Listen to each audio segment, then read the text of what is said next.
The following may contain language which will be offensive to some people and inappropriate for children. Still here? Then pour your favorite beverage and let's get this fucking show started.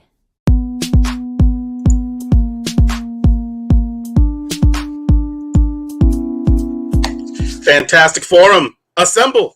You're watching Fantastic Forum, the premier show about comic books and your live weekly discussion about comic books and pop culture. We are the Fantastic Forum, coming to you live and direct from the Hall of F. Hope you're having a wonderful morning, afternoon, evening, or night, as the case may be, depending on where you are in the world. And if you're not, you should stick with us. We'll help you take it up a notch. You have the usual suspects in the building. First, he is our intrepid senior reporter. He's next in line for the cowl. He is our resident Dark Knight detective. It's Oz. Yeah, it's good to be back. Indeed, indeed.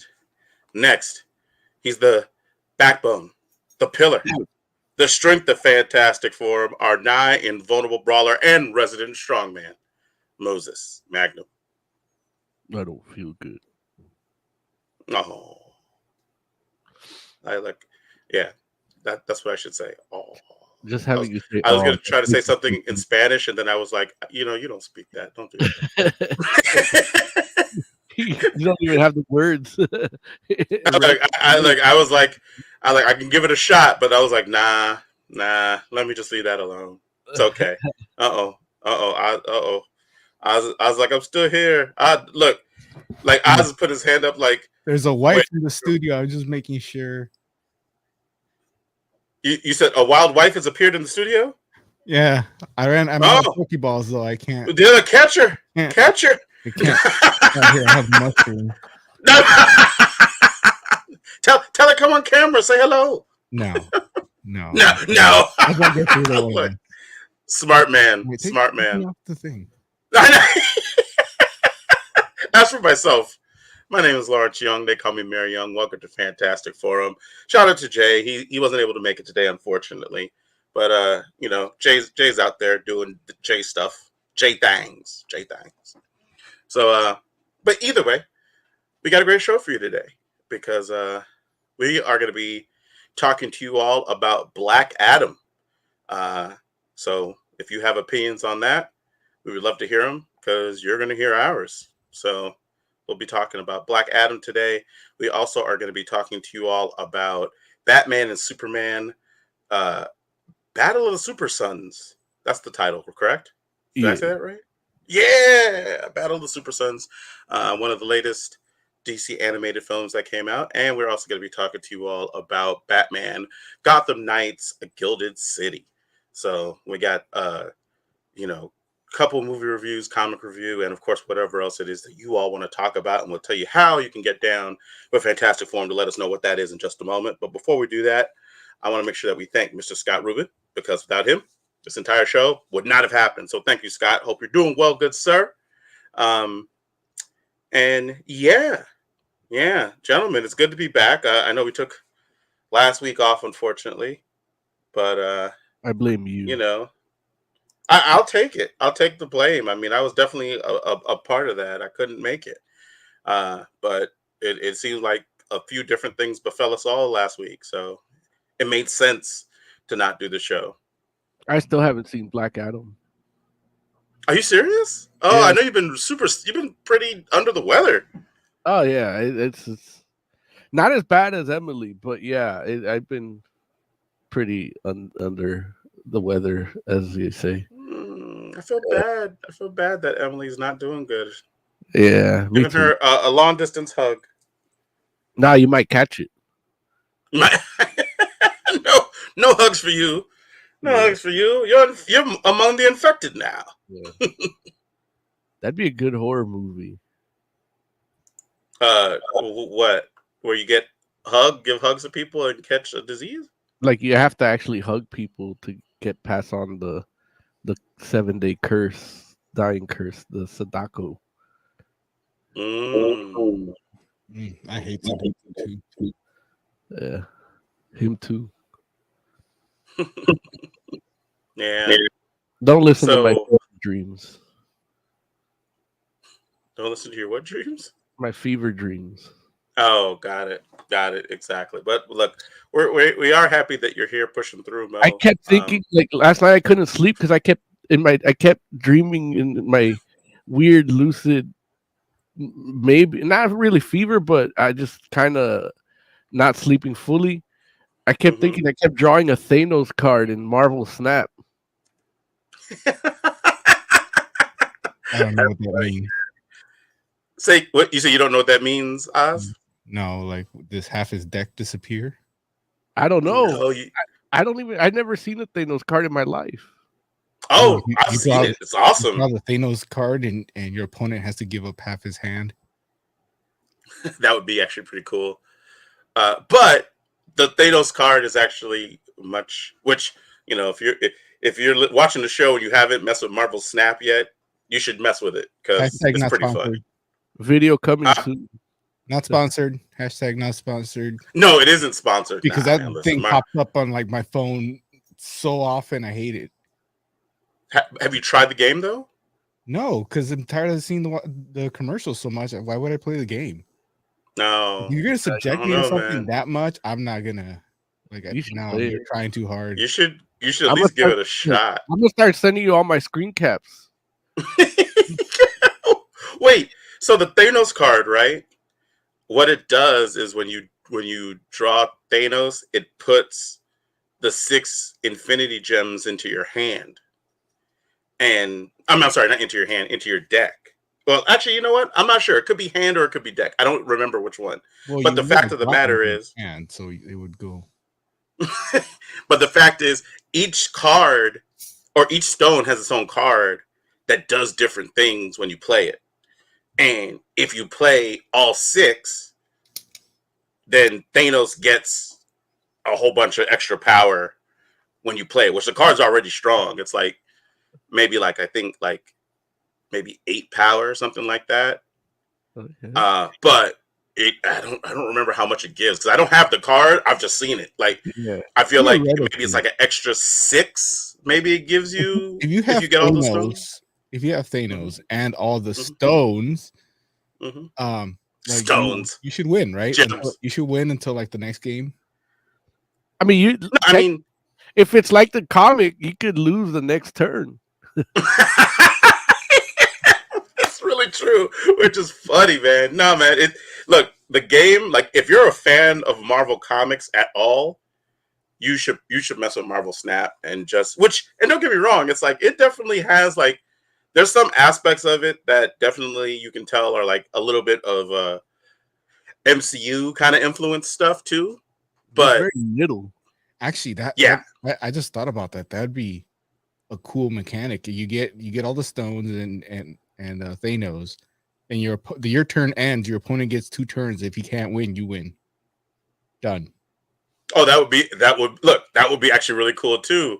But they have some mechanics like that in the game that are awesome, like Galactus, which I don't own the Galactus card yet, but I've played it once because there are mechanics where you can play cards you don't actually own, and they're like, if Galactus is at this location, if that's the only card you have at that location, destroy the other 2. And I'm just like, dude, this fool like ended those worlds basically, which I'm just like, that's so cool, like. And just leaves you at one location to play at, and I'm just like, oh. All right, well, this is gonna be. I had the coolest shit happen to me while I was shitting. Actually, I was playing. wait, hold on, bro. You talked all over Oz though. Oz was talking. You're just like, he's trying to move on from the because he's still talking about this nonsense that they're not paying us to talk. He doesn't want to talk about Snap, and what are we gonna talk about next? Raid Shadow Legends. Oh, that's hilarious. Listen. I've never played that. I've seen a lot of those commercials though, but none of them have ever made me. I've never downloaded it because I've seen 1,000 commercials every time I try to watch something on YouTube. Dr. Phil told me to play Best Fiends. Best Fiends, yeah, I've seen that too. What were you gonna say, Mo? I mean, yeah, what were you gonna say, Mo? I'm sorry. I got some weird, world or location thing happened where I got Polaris shuffled into my hand or into my deck. And then Polaris got put in my hand, and then I had nothing. I couldn't do anything except play Polaris and another card. and I forgot what I forget what one it was, to do the 6 energy in my last move. Oh And yeah, then yeah, yeah.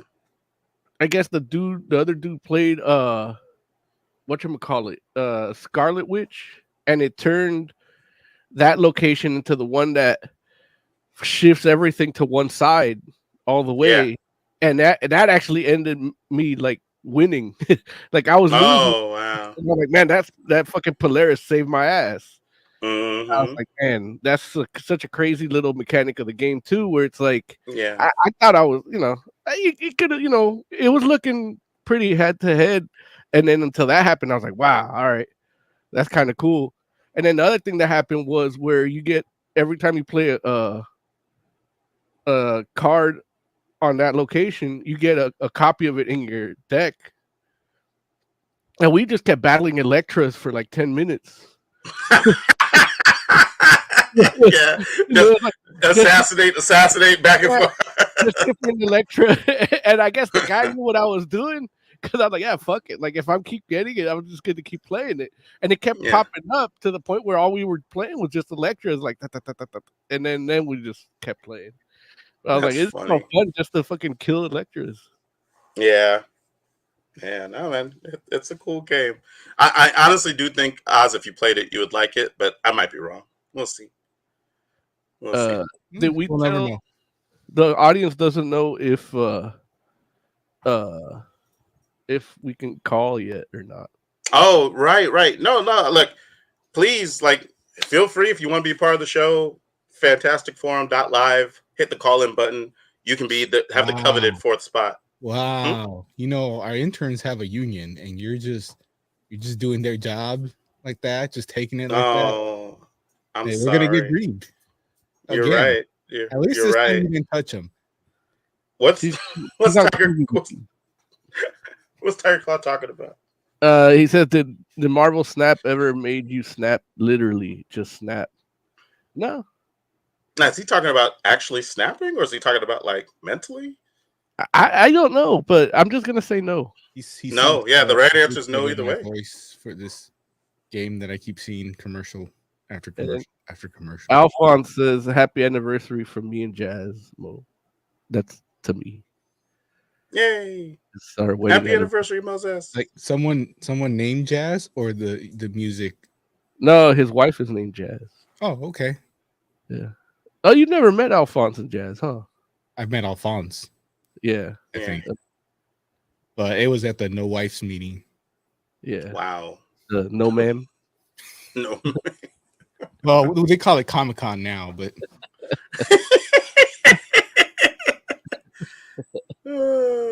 Hilarious.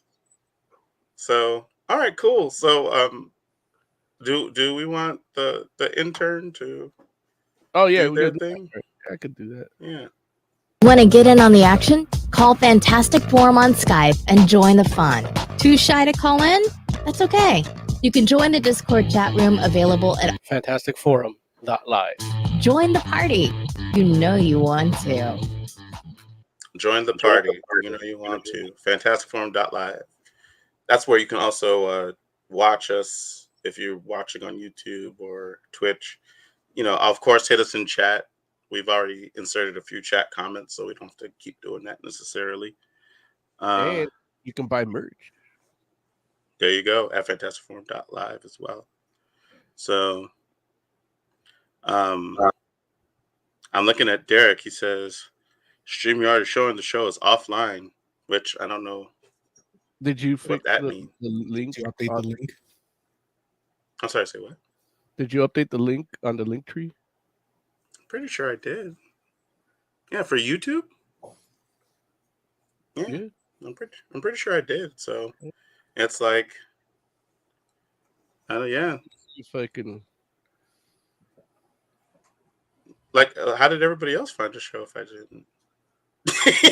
send didn't? it No, the call in. Yeah, like all the listeners are subscribed, so they get. No, but no, the call-in I did as well. I'm pretty sure. Like, yeah. So sorry, Derek. Mayor Young hates you. You know, or She-Hulk. He knows you want to ask about She-Hulk, and he does hate powerful, strong women. And women of color. Which is she? Does she count as a woman of color? A certain color. Well, I mean, the green, yeah, but also Tatiana Maslany is a woman of color, I believe. She's a what? A woman of color. Is she? Where? What color? What nationality is she? I think she's like Indian or Pakistani or Egyptian. One of those. Oh, okay. I guess. Now I have to look it up. Yeah, for real. I'm just sitting here like, wait, what now? Alphonse says, yeah, Jazz has never met Oz, though. He is her favorite Fantastic Four member. Well, He then did tell us that. Then I told him not to say that ever.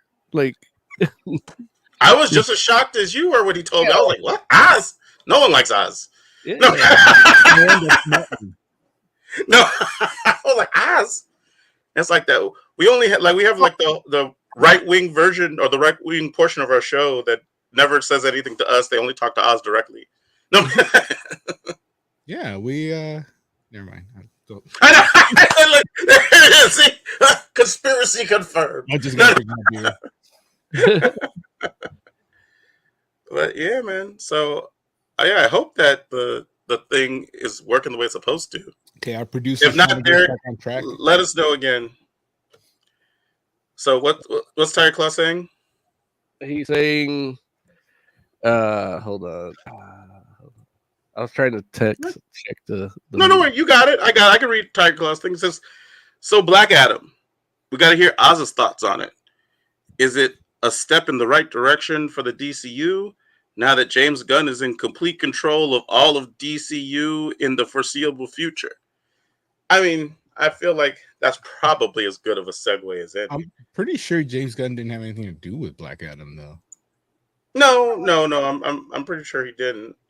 But I think the idea Tiger Claw is saying is, does it feel as though? Now, did you guys actually get to see it? I know Lawrence was boycotting it because there's too many people of color in it. Wait, what? Why would I boycott it? Because there's too many people of color. Hey, I don't ask these questions. I don't want those answers. No, man, no. Listen, I've seen it. I know Jay saw it. Moses hasn't seen it, unfortunately, because we should play the theme. Right? Responsible. Yes, we should. We should definitely play the theme.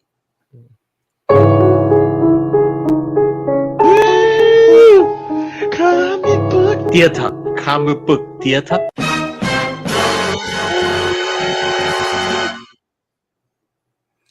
Yes. So, Black Adam. While I intro this, Mo, can you mess with the link tree? Yeah, I'm doing it as we speak. Okay, I appreciate you, friend. Black Adam. It's the latest installment from the DC Extended Universe. We got Dwayne "The Rock" Johnson playing Black Adam, with an entire supporting cast of heroes, and yeah, it's definitely being billed as a superhero romp. You know, like it's trying to fulfill on the promise of superhero action in only the way that Warner Brothers and DC can bring it to you. So we should go ahead and see, does it fulfill on this promise? Well, look, is Dwayne Johnson the person that was born to play Black Adam? And how do you feel about it in relation to some of the last few entries in the DCEU? As the people want to hear from you, with it, which makes sense with you being our resident DC aficionado. Give us your take on Black Adam, Oz. What did you think? It was a step in the right direction. The movie itself was good. It wasn't great. It wasn't amazing. But it's good, and it's a fun time to turn off your brain and have some popcorn. Like really turn off your brain, like really, like yeah. It has its issues. You know, I don't like the kid. I'm indifferent about the female lead, and I think it's mostly because at some point I'm pretty sure that's going to be Osiris and Isis, Mm. and you know, I don't know. It's weird. I think it's interesting that people are talking about Black Adam versus Superman. I'm totally forgetting that there's a Shazam like right there. I think The Rock wants to forget there's a Shazam. Yeah. Everybody. And look, not everybody, right? And I do. I don't know if I want to say The Rock was born to play Black Adam. He's definitely born to play a superhero. Like there's a moment where The Rock isn't necessarily wearing the suit. He's wearing like a collar with a lightning bolt, and like he still looks like a superhero. I can't see anybody else being able to pull that off. Anybody else currently in these in these movies? Because obviously, like you can get Terry Crews in there, and he could probably do it. Yeah. So I don't know if he was born to play this part, especially with the lack of hair, but he did a good job for what he had to do. Yeah. Hex says, is it better than the Tooth Fairy? I mean, I think we all have to say probably better than the Tooth Fairy, more likely than not. What do you think, Oz? Yes? Yeah. Although I've seen the Tooth Fairy more times than I've seen Black Adam. Oh, wow. Well, there it is. He was actually good in the Tooth Fairy. Like he did a good like comedic performance while being the muscle bound guy. Like he showed a little bit of range in that movie. That and Be Cool, he did really well in. Be Cool, I liked a lot. I thought, but The Rundown was like his breakout. That one too, yeah. The Rundown. Those all came out. Those all came out around the same time, like within 2 years of each other, I think. Yeah, I don't know. Yeah, and the Justice Society, like Dr. Fate was great. Made some weird choices, but I don't think they could get Pierce Brosnan to sign on for multiple movies because he's Pierce Brosnan. Did he do the Shadow Clone Jutsu? Is that where he like multiplies himself? Yeah. Yeah. Dang. I think he does that like a couple times, right? I'm mad I didn't see it. Yeah. Like I mean, look, if I'm only getting one Dr. Fate, I want to see a bunch of them. There it is. Yeah, but he does a good job as Dr. Fate. Yeah, I mean, I knew he would. Dude that plays Hawkman did a decent job too. I think I would have liked to see a little bit more of his character because he kind of seemed a little one-dimensional. What was Homegirl's name? Cyclone? Hurricane? Yeah. But like you're asking us like well, that's your roster, friend. You know, it bugged me, and I can't remember if it's Cyclone or Hurricane or whatever, because it was bugging me that when they show her profile, they list her as Red Tornado, and she's not even red or a robot. They list as Red Tornado. Yeah, that's like I had a conversation with a client because I had a client just narrate the movie to me. Because I'm like, I'm not going to be able to watch it, but I want to be able to talk about it at least. Have some sense. And he said, I think he called her Hurricane. But he's like, yeah, it's some storm chick. And I'm like, oh, she's the Red Tornado? And he's like, Red Tornado? Who's that? You know, like, no, it's Hurricane. And I'm like, I kept thinking because in the poster she looked green, and in the trailer she was green. I'm like, I kept thinking Hurricane from WCW and ECW, that one superhero wrestler guy. That had the Green Lantern logo sideways. Yeah, they also imply Dr. T.O. Morrow at some point with her. Okay. So I like the actress. I like the what she did. It's just it was bugging me that she's green and human, and they kept throwing these things about a red android character that try to like mush them together. I don't know. It's just one of those things that like I couldn't stop thinking about. It was bugging me. Now, are these like questions you have about the JSA, like based on what you saw? Like, oh, they just didn't flesh out the JSA, something that could be reconciled maybe with another outing for them, or is it like they just dropped the ball on it? A little bit of both. I think somebody that doesn't know anything about these characters is probably fine. Okay. You know, they don't. I actually like that they don't bother. Yeah. I actually like that they don't, have to take the time to tell you each character's backstory. You get just a little bit, a couple of lines. I don't even think they tell you anything about Hawkman other than he's Hawkman, and then wings. Yeah. They mention Nth Metal, Yeah. but they don't tell you anything about what Nth Metal is. Mm-hmm. So like we don't even know if it's like alien Hawkman or like whatchamacallit, like reincarnation Hawkman, right? Yeah. Which kind of makes that decision, Dr. Fate's whole thing, like that's kind of the connection I was making. Like, well, okay, is he alien? But no, yeah, whatever.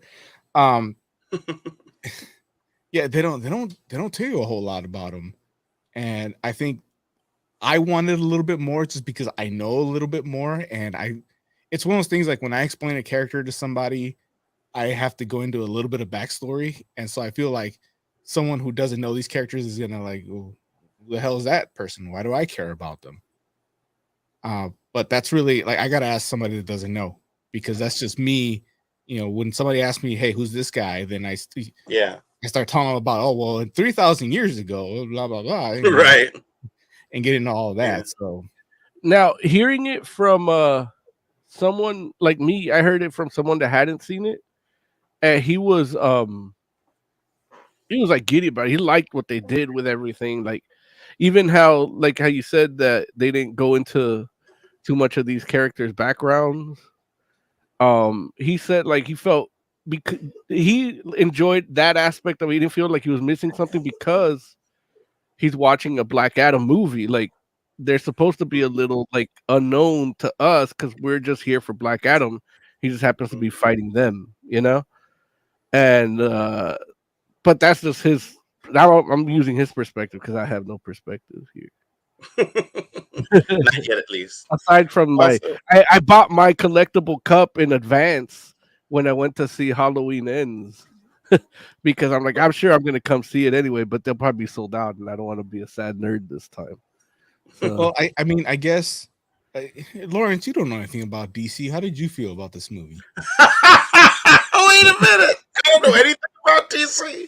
Wow, he almost got me. It was rough, man. Listen, I mean, I felt basically very similar to how you did in the sense that it was cool. I don't think it's not great.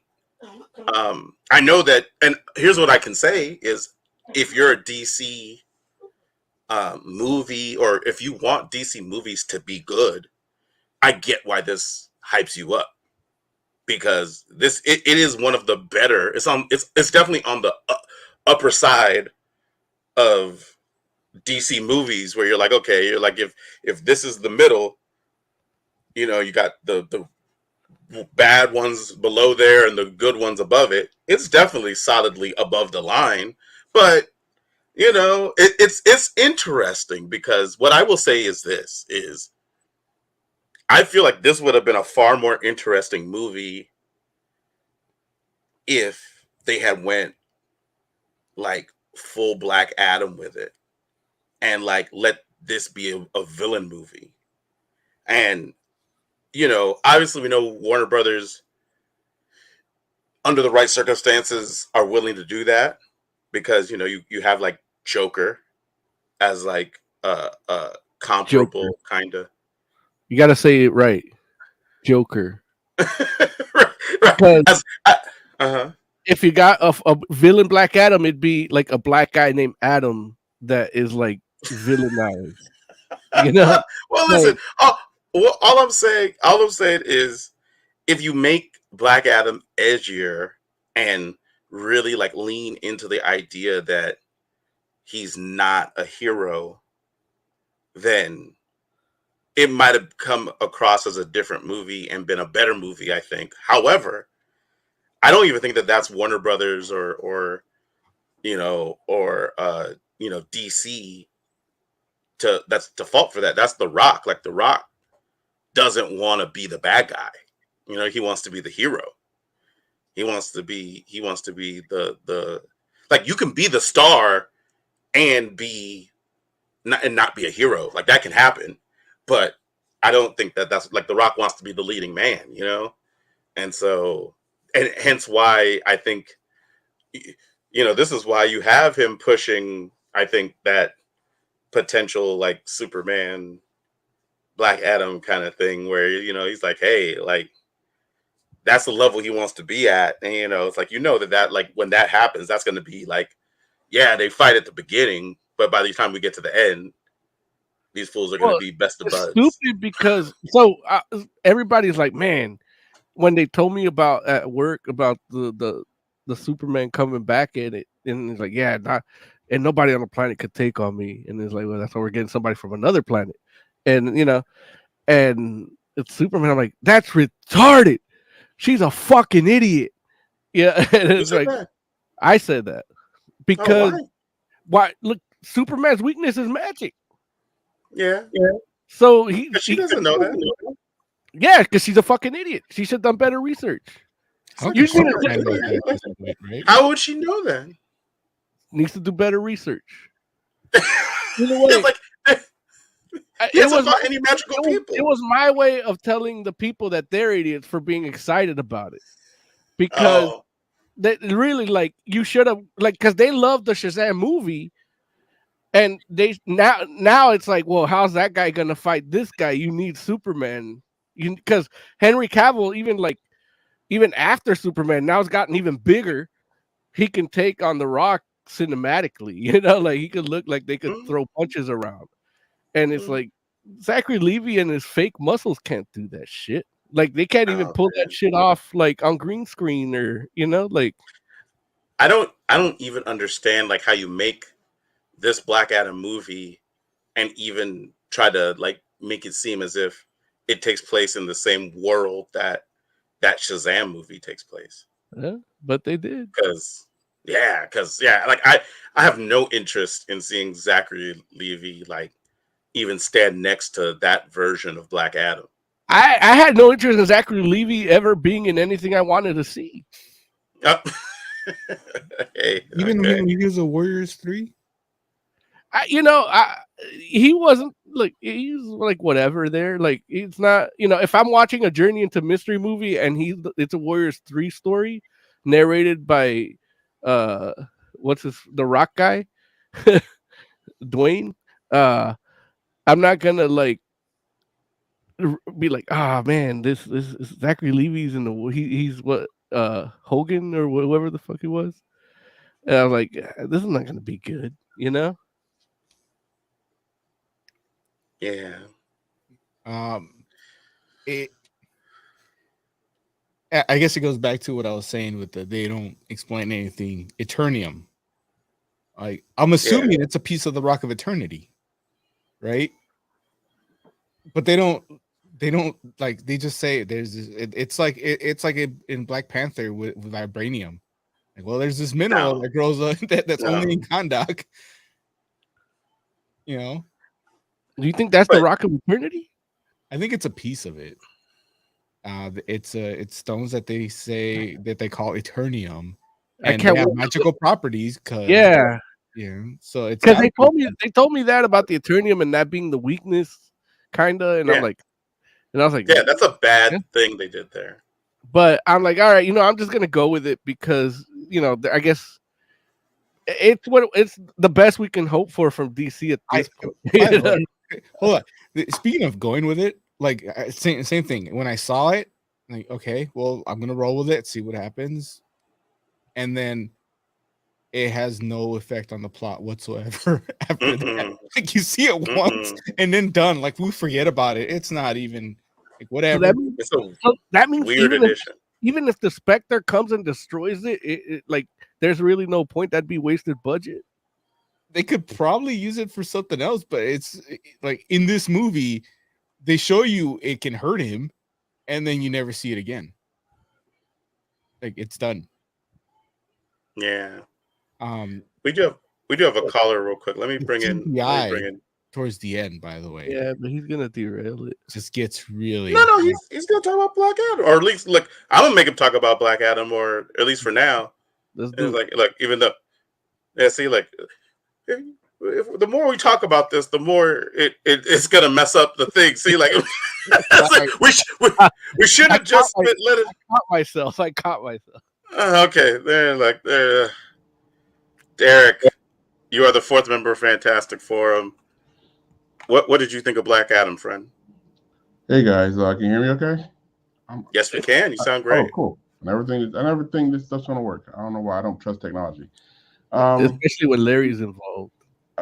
Look, it took Rock 15 years to make this movie, and you can kind of tell it looks like a movie that was like thought about 15 years ago, and nothing else had happened in the world of comic book movies, and it was just like a old timey movie, and so I enjoyed it, but it looked dated to me. It felt dated to me. I didn't see the fact that Kanduk was obviously Afghanistan, and when I saw those streets of people running around, I was like, am I supposed to feel bad at a bunch of terrorists or living under the military yoke? Like, aren't they? Isn't that what it is now? Isn't that what's going on now? Wait, why are they terrorists? Intergang is a mob, right? And how come I didn't hear anybody speaking Allah Akbar language or nothing? Everybody spoke perfect English. What's going on that? What is Allah? Wait, they had a language that they spoke in the movie, right? I didn't hear it. Am I tripping? They had a language, right? No. I love how Larry asked him how tripping, and Larry's like, yes. No. Technically, like the magic language that she wrote, like she translated it, but it's not like she ever actually said it in its actual written form. And she had to go get a book. Aren't there subtitles in the movie? No, to get the language that they spoke, she didn't even know it. And she's supposed to be from there. She had to go get a book and say, "Oh, I think this says this. I think this says that." Like what? So that's not your language. You don't know. You can't speak it. The subtitles are for the things that take place 5,000 years ago. Larry sees brown people talking. He automatically hears a foreign language and puts I'm saying even I felt like there were moments in the movie where even like it. I felt like the kid when he was. That's 5,000 years ago. English didn't exist back then, but once it exists, no, I'm talking about like there's a scene where the kid is like rallying the rest of the city. Doesn't he speak a different language? He says, "Hey, everybody, come help! They're fire skeletons walking around." Yeah, when does the Diamond Dallas Page symbol? Oh, yeah, that's wild that you see that, and that's what you think of as Diamond Dallas Page. I love it. That's what I want to say the same thing. It's a wrestling symbol. Wow. They're WCW. They weren't WWE. That's WCW stuff.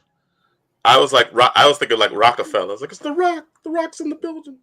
I feel like everybody everybody was casted 15 years ago because I said in chat, Sarah Shahi, the mom looks like a mom now, but 15 years ago when Rock first saw her, she was crazy hot. I was like, whoa.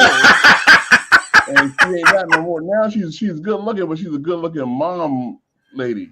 She's not like a crazy superhero girlfriend lady, which is what they started setting that up a little bit, but we're gonna have to wait a few years. Well, she is the mom of a teenage boy. Look, this movie, like I said again, it was good, but Rock going around saying we're doing team ups. They're not doing team ups. I'm bringing Superman in. Look, they had to pay Cavill millions of dollars for saying a half a line in that movie. They're not bringing those.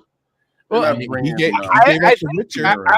I think they're gonna bring him in because they recast The Witcher like now, Yeah, they and did. I'm He's out. done. I'm Yeah, out. he's done with Richard because Netflix ain't paying nobody money. Netflix is busy suing people for sharing passwords and stuff. They don't got the money no more. He's gone. And I do. I was gonna say I do agree with your assessment, Derek. That like in 2006, this movie would have been fire.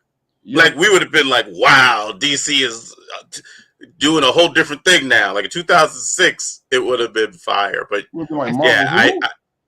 I think Well- that's when he was like announced as Black Adam, right? It's funny, but I think it was like Oh, not man. long ago. He was showing up at a Justice League red carpet and everything. Said, "Don't wait, don't worry, guys, I'm coming soon." And that ain't happened for a while. It took DC. Yeah. It took for DC to fire everybody for him to get his movie. Man. Yeah. Heck says, wasn't Justice League announced way back in 04, 05? I think it was. The Rock was announced to be playing Black Adam in September of 2014.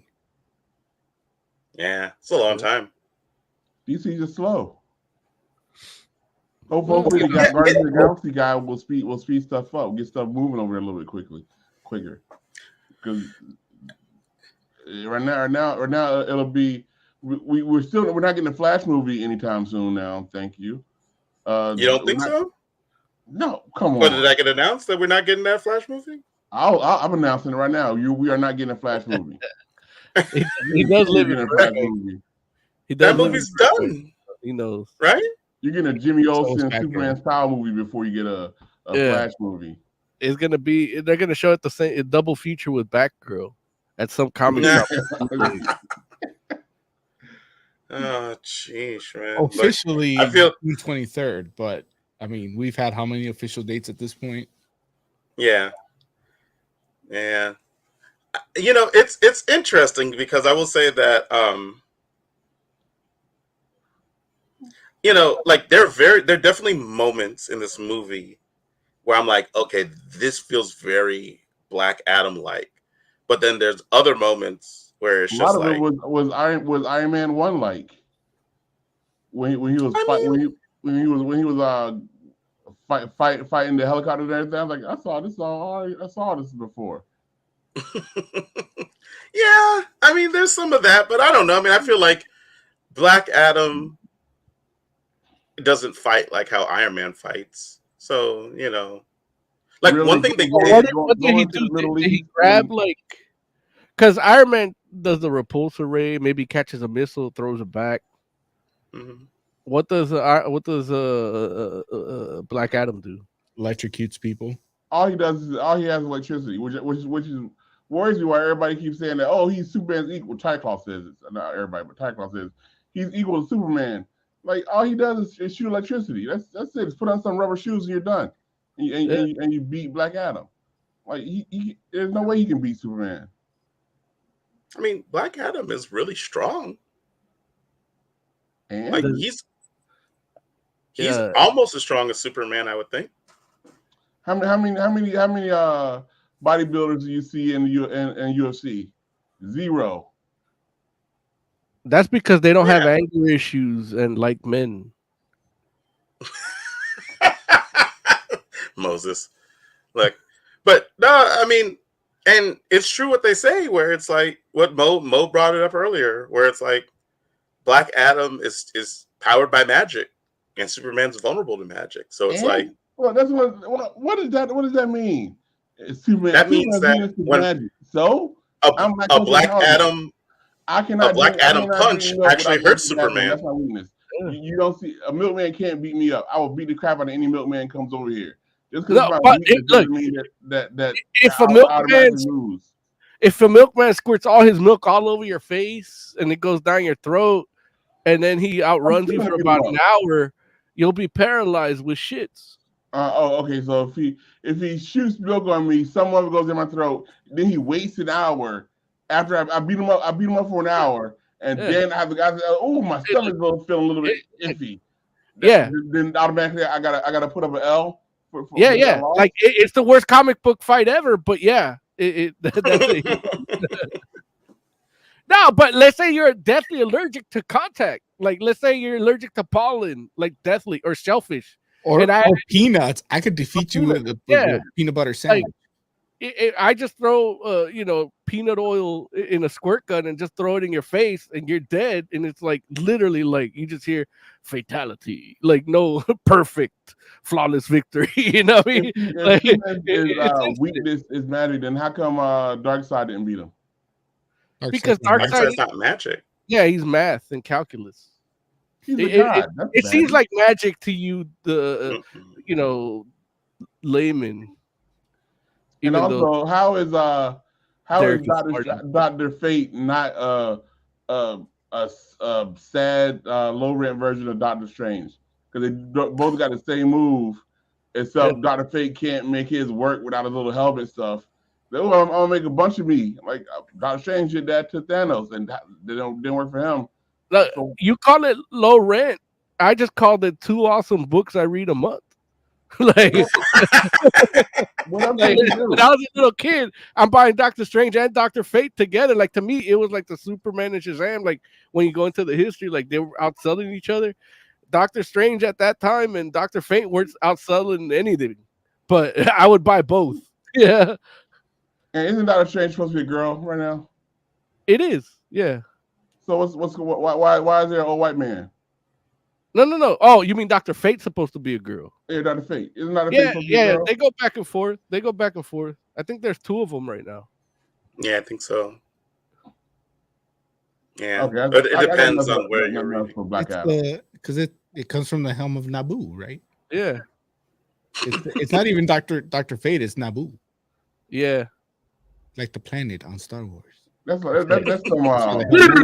Moon Knight talk right there, where he's like, "Oh, it's really Khonshu. It's not really a Moon Knight." Okay, I don't care. Yeah. That's what it is. It's like the Eye of Komodo. Like that's what you get when you're the Sorcerer Supreme. There's other magicians, but they're not Dr. Fate. There's other sorcerers, but they're not the Sorcerer Supreme. You mean you're talking about Guillermo del Toro's Justice League Dark that he's making? I'm almost halfway done with Cabinet of Curiosities. I'm all in on that Justice League Dark. It ain't gonna happen. It's not gonna happen, but I can beat off to it till it does. Like the fantasy will be tight. So, like, I want to hear that story that Mo's fantasizing, but like if it's his beat off story, kind of. No. Just the thought of it. It's not even. It's a nerd beat off, not a real beat off. Like it's a nerd beat off. It's like the preemptive nerdgasm. I want to hear Mo's interpretation of a Guillermo del Toro's Dark. It would be look. I think his Justice League Dark would be something of more of like their mad. It would be like the Suicide Squad fighting that villain, that magic villain. Only that magic villain would actually do magic shit instead of try to create a machine that does nothing. The Suicide Squad would be like the Trench Coat Brigade, or that Justice League Dark would be like these magic power people that would complement each other. Like I don't think he would use what the comic would use, but he would use probably like a Phantom Stranger, a Netrigan, and Constantine, just because you have to use Constantine, especially now if we got Keanu like signed on. That's it. That's easy money. People love Keanu. They turned Enchantress into I never see the Madison movie. And then that villain, the villain they would fight would be something like what Enchantress did, but more on like a conceptual level. Like it's fucking with people, almost like when you do a Starro thing. Like it's an influence hive mind thing. And only they can like shield themselves. They shield themselves from all this influence all the time. That they're the only people that could do it. Yeah. But I'm speaking for Guillermo, just as like from a comic book fan and a Guillermo fan.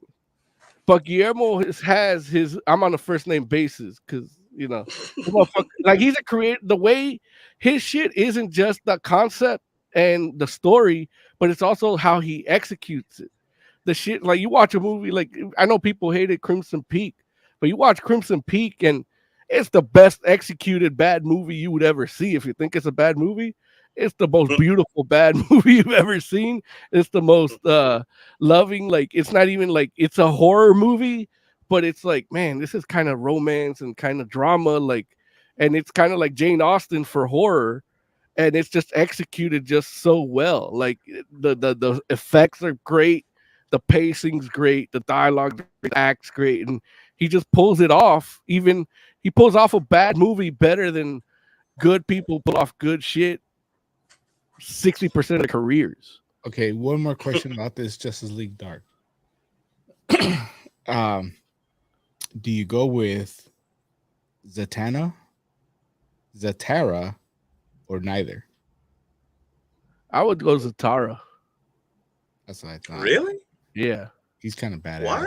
Zatanna's hot and all, but Yeah. Zatara is like more powerful and has that classic look that Guillermo would like.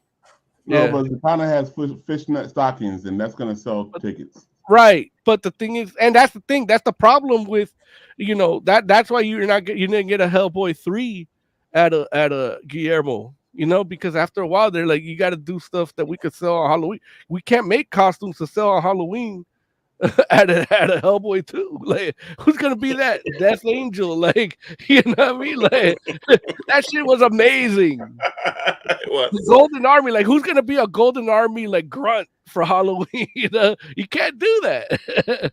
It's funny. Okay. And I say that because shopping for Halloween costume and shit, I saw so many like Harley Quinn bats and hammers and all this, and it's literally just like a clearance sale at Victoria's Secret that they put glitter on and called it Harley Quinn. Yeah. Mm-hmm.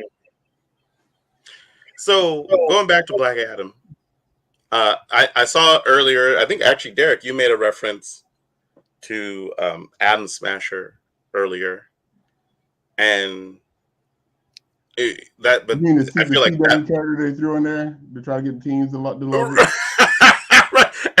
And that's the whole thing where it's like, it's interesting because, you know, we've been talking about the movie for a minute now. Oh, you're and a not pretty many people girl.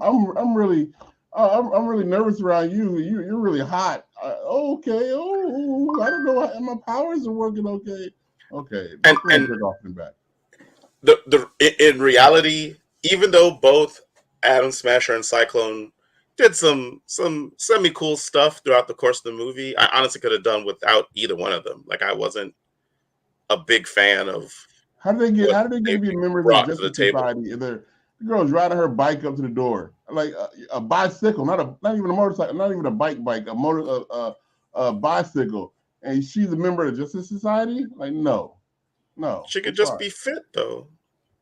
Look, when I apply for a job, one thing says, "Hey, do you have means of reliable transportation?" Who's calling me? Nobody calling me. Also, how can I be a member of a superhero team if I don't have reliable transportation? That bicycle scene was just a Wizard of Oz joke. Is it really? Yeah, because the Wicked Witch is riding a bicycle, or not the witch. So there's a character who then who's like, all the characters in Wizard of Oz are human that she knows. Yeah. No, I know what you're talking about. But the character that becomes the witch is riding a bicycle with like a basket in the back. That's why she's got those striped stockings, and she's green, and it you know, hurricane. Rock signed off on that. Wizard of Oz inside stuff. It turns out the Rock really wanted a Wizard of Oz reference and Henry Cavill in the DC. Henry Winkler. Look, I think Henry Cavill, we got to make sure my Wizard of Oz stuff is in there. I just read that in chat that Atom Smasher is the nephew of the original, and the original was Henry Winkler. Yeah, now they don't show Henry Winkler doing Atom Smasher things, but But he calls him up and is like, "Hey, I'm going on my first mission or whatever." You know, Henry Winkler is like, "Hey." He doesn't say that. When Atom Smasher grows, like that's how he does it. He's like, "Yay!" He just wow, yeah. And then he hits But- something and the jukebox starts. Go ahead. Yeah. Look, Henry Winkler could put on a leather jacket and beat Black Adam just like that, just by snapping his fingers. This I movie thought that gets was a better strange and thing. better. Like, especially considering where it's like, okay, you like we all know that this character is doing like the whole size changing kind of thing going on here. So it's like, why even like it's not like you had to have that character Why make him either even have more Ant-Man? right, exactly. Like you don't like it's not like you needed that scene. Like you don't need Henry Winkler in the movie for I that. First of all, every I movie think needs every Henry movie Winkler. needs Henry Winkler at some No, point.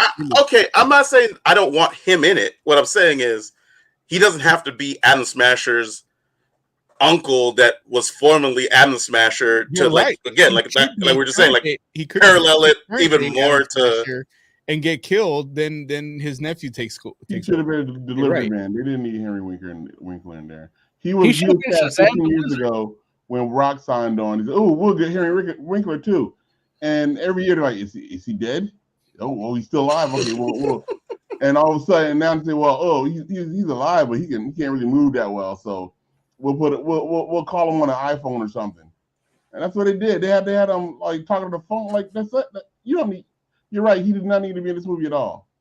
no. And it just seems very strange to do it because it's like the character already is going to get Ant-Man comparisons.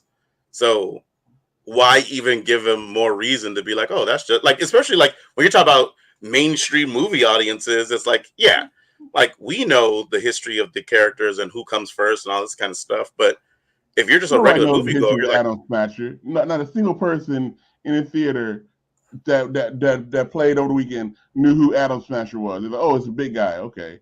yeah. But what I'm saying is, I thought, is that Captain Adam? Oh, that's Adam Smasher. Oh, okay. I'm sorry. Excuse me. but Adam Smasher. it makes it seem like it's even more of a ripoff of MCU characters. But that's if you're like a MCU, like if you're not a comic fan, right? Is that what you're saying, Larry? That's Yeah, that's what I'm saying. Like if you're not No, a comic no, fan, fuck which the majority of the people watching the movie aren't. For me, that seems awesome because now it's like, man, the Justice Society movie that wasn't where the Fonz was the Atom Smasher. You know?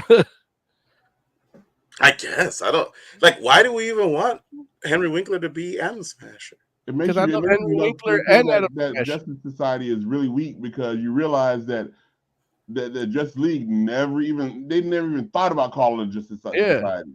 All the everything happens like maybe we should get some backup. Let's call it Justice Society. Nope, didn't even think about it because they're a bunch of little they're B-level punk heroes. I think they Absolutely. implied that Like, Waller put that's the the whole- JSA together after the Justice League. Right, but it's also like that's the whole reason comics had the Crisis on Infinite Earths for that same exact reason, because they have these characters that they just don't fit in these modern times, but they can pull off something. Then let them pull off this, or let them try to pull off this. You know? Where was our man at then? Yeah, that I wanted to see hanging out our with- man. I wanted to see Mark Guggenheim's his run on Justice Society, where you have like Mr. Terrific in it, you know. But I mean, that's yeah, not what Mr. that's a little too much to ask from a Black Adam movie where The Rock calls. yeah, 100% too much to ask. So okay, so how do you all feel? And like this is we'll get to rating Black Adam in a moment, but how do you feel about the tone that this seems to be setting for future DC movies? And then how do you feel about it in light of the news that we got in regards to James Gunn basically helming, like kind of trying to be their Feige for DC movies moving forward? Like Oz, what's your take on that? Like the tone and that announcement. I like the tone of Black Adam. It's an action movie with a few serious moments.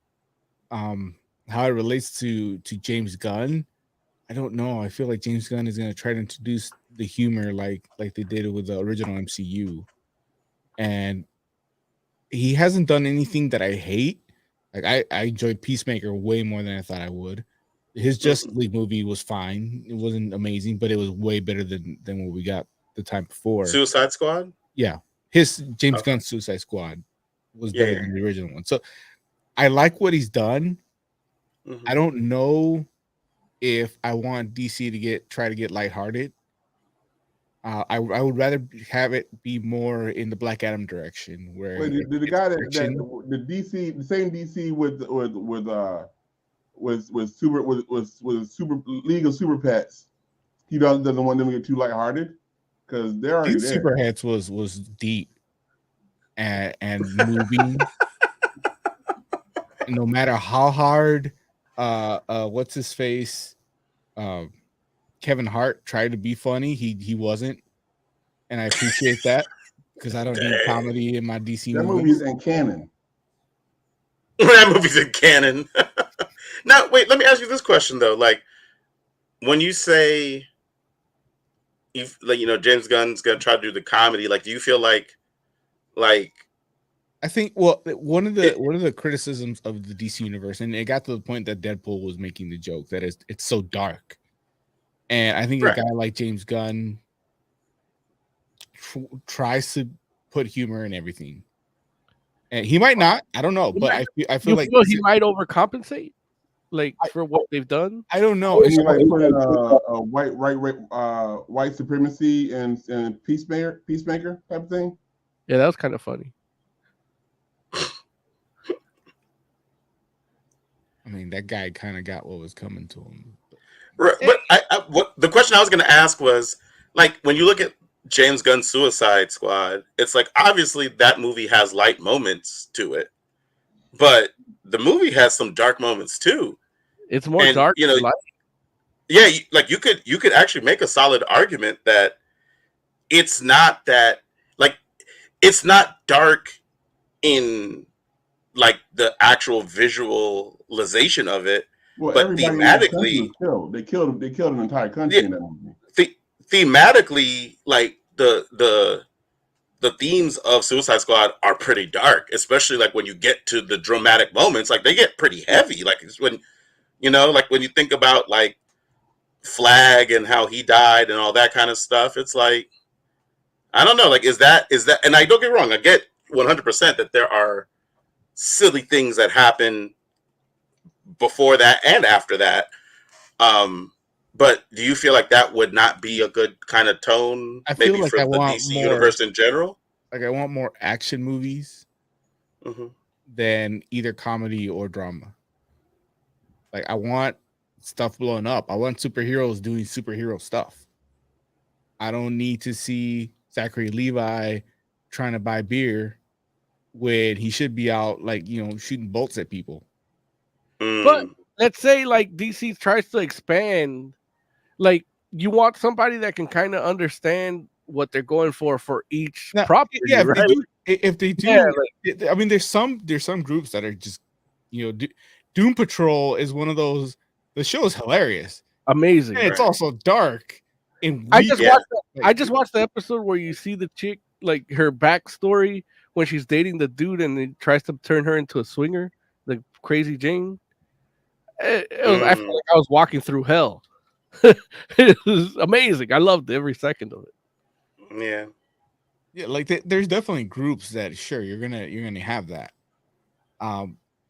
Like Man of Steel 2. I want to see an action movie. So and we'll see. Like I think I give James Gunn enough credit to know what the audience wants, and I hope Cavill comes in with the same energy he approached The Witcher, which Cavill made The Witcher. There's been interviews with showrunners. You love the white man's ass, though. Just say about how, like, when they kill off the horse, it was gonna be like this joke, really. And Cavill was like, "Well, this is kind of how he feels about the horse, and although he doesn't express emotion too well, like we should do this." And the scene that they ended up coming with was perfect, for something that the people have no idea about the character. We're gonna make a joke out of it, and I hope Cavill can bring some of his Superman knowledge of the comics. If there's a lot of it, I don't know how much he really knows. But yeah, I just wanted to talk about Cavill in that hot tub. it wasn't I mean, like, he didn't deny it. No. who won? If you deny it, you're a liar. Yeah, look, we all watch wrestling. It's a bunch of buff old men rubbing up against each other. We pay-per-view. Yeah. So yeah, like anybody that loves wrestling and superheroes is at least 98% like straight. Hilarious. But with that said, it's like also too keeping in mind that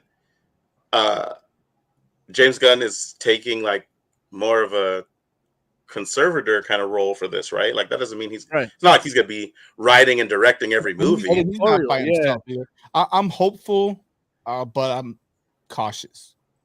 It's I guess the best way I can put it. I don't know if you guys know the story about that. Back in the day, Kevin Smith was actually offered the role of leadership of DC movies, and they offered it him. And I think he said no, but like that's kind of that's kind of the same type of thing. Like he has the same, I believe, sensibility that James Gunn would have had, where you probably don't want him writing and directing each movie, but he would be a good guy to oversee everything. Yeah, no, Kevin Smith would have been amazing. And with James Gunn, like I hate what he did with Guardians, and I hate it not because I'm a Guardians fan. It's because Larry, you made me read Guardians, and you made me read Annihilation, and you made me read Thanos. Like DNA, like if I was ahead of Marvel Studios, I'm like, you know what? DNA gets consulting. Like, let them give you and have them tie it into what we want for the Infinity Saga. You know what I mean? Yeah. But it's definitely like that's not what happened. But what he did do was create these characters that people that you would have never thought would love a talking raccoon or a tree that just says the one word over and over. Like it would be their favorite character, you know. So he made Vin Diesel all the credit for that. That's all Vin Diesel doing the work. No. Look, Vin Diesel. James Gunn put them all together up to each other because it's not just each character; it's how they interact with each other as a team. Like I've been rewatching these movies as much as I hate them. I've been torturing myself, but they're like I can't say they're terrible movies. You know, the first Guardians movie is really fun. Yeah, and it's like, you know, when you talk about like your Star Wars, your Firefly, and then now you have your Guardians, like that's a little your characterization of these space opera things. Like that's it. Like he created these characters and did the same thing. That's why his Suicide Squad worked, is because it's not because of the comedy or the darkness balance. No. He created these characters that you give a fuck about that you know are probably gonna die, and that's what the Suicide Squad comic did in New 52, and that's what he did for that second movie, and then he did that for the Peacemaker on fucking steroids, literally. Yeah. With fucking John Cena on steroids, because he did that for all these motherfuckers. Like this, you don't care about this guy because he's like the overseer. Oh, then he's an alien. Oh, all of a sudden I care about, and then it's like, oh, he's an alien, but he's like this. Oh shit, you know? Yeah. Like, he did that shit. So I think overall, as from an editorial, like if you tell me like he's the executive that's overseeing this, like I would trust him, because overall, like from the shit I don't like about him that he's done is still good, and the shit I love that he's done is great. So it's like he knows what it takes to make good movies, and he's gonna make sure that these superhero movies are good movies. And then they paired him up. He's not alone either. They paired him up with an actual executive. So they'll keep each other in check if he wants to go a little too wild, or if that guy wants to get too crazy and be like, no, you can't do this. Fuck you. We'll do it. You know, like because that's how James Gunn talks. Well, you know, that's like when you're the co-executive, that's how it is. Like it's like, no, you don't understand this aspect of it. I do, but I don't understand that aspect of it, but you do. You know, so I think that co-executive. I'm just happy it wasn't like they didn't put Jim Lee in that spot like they did for the comics.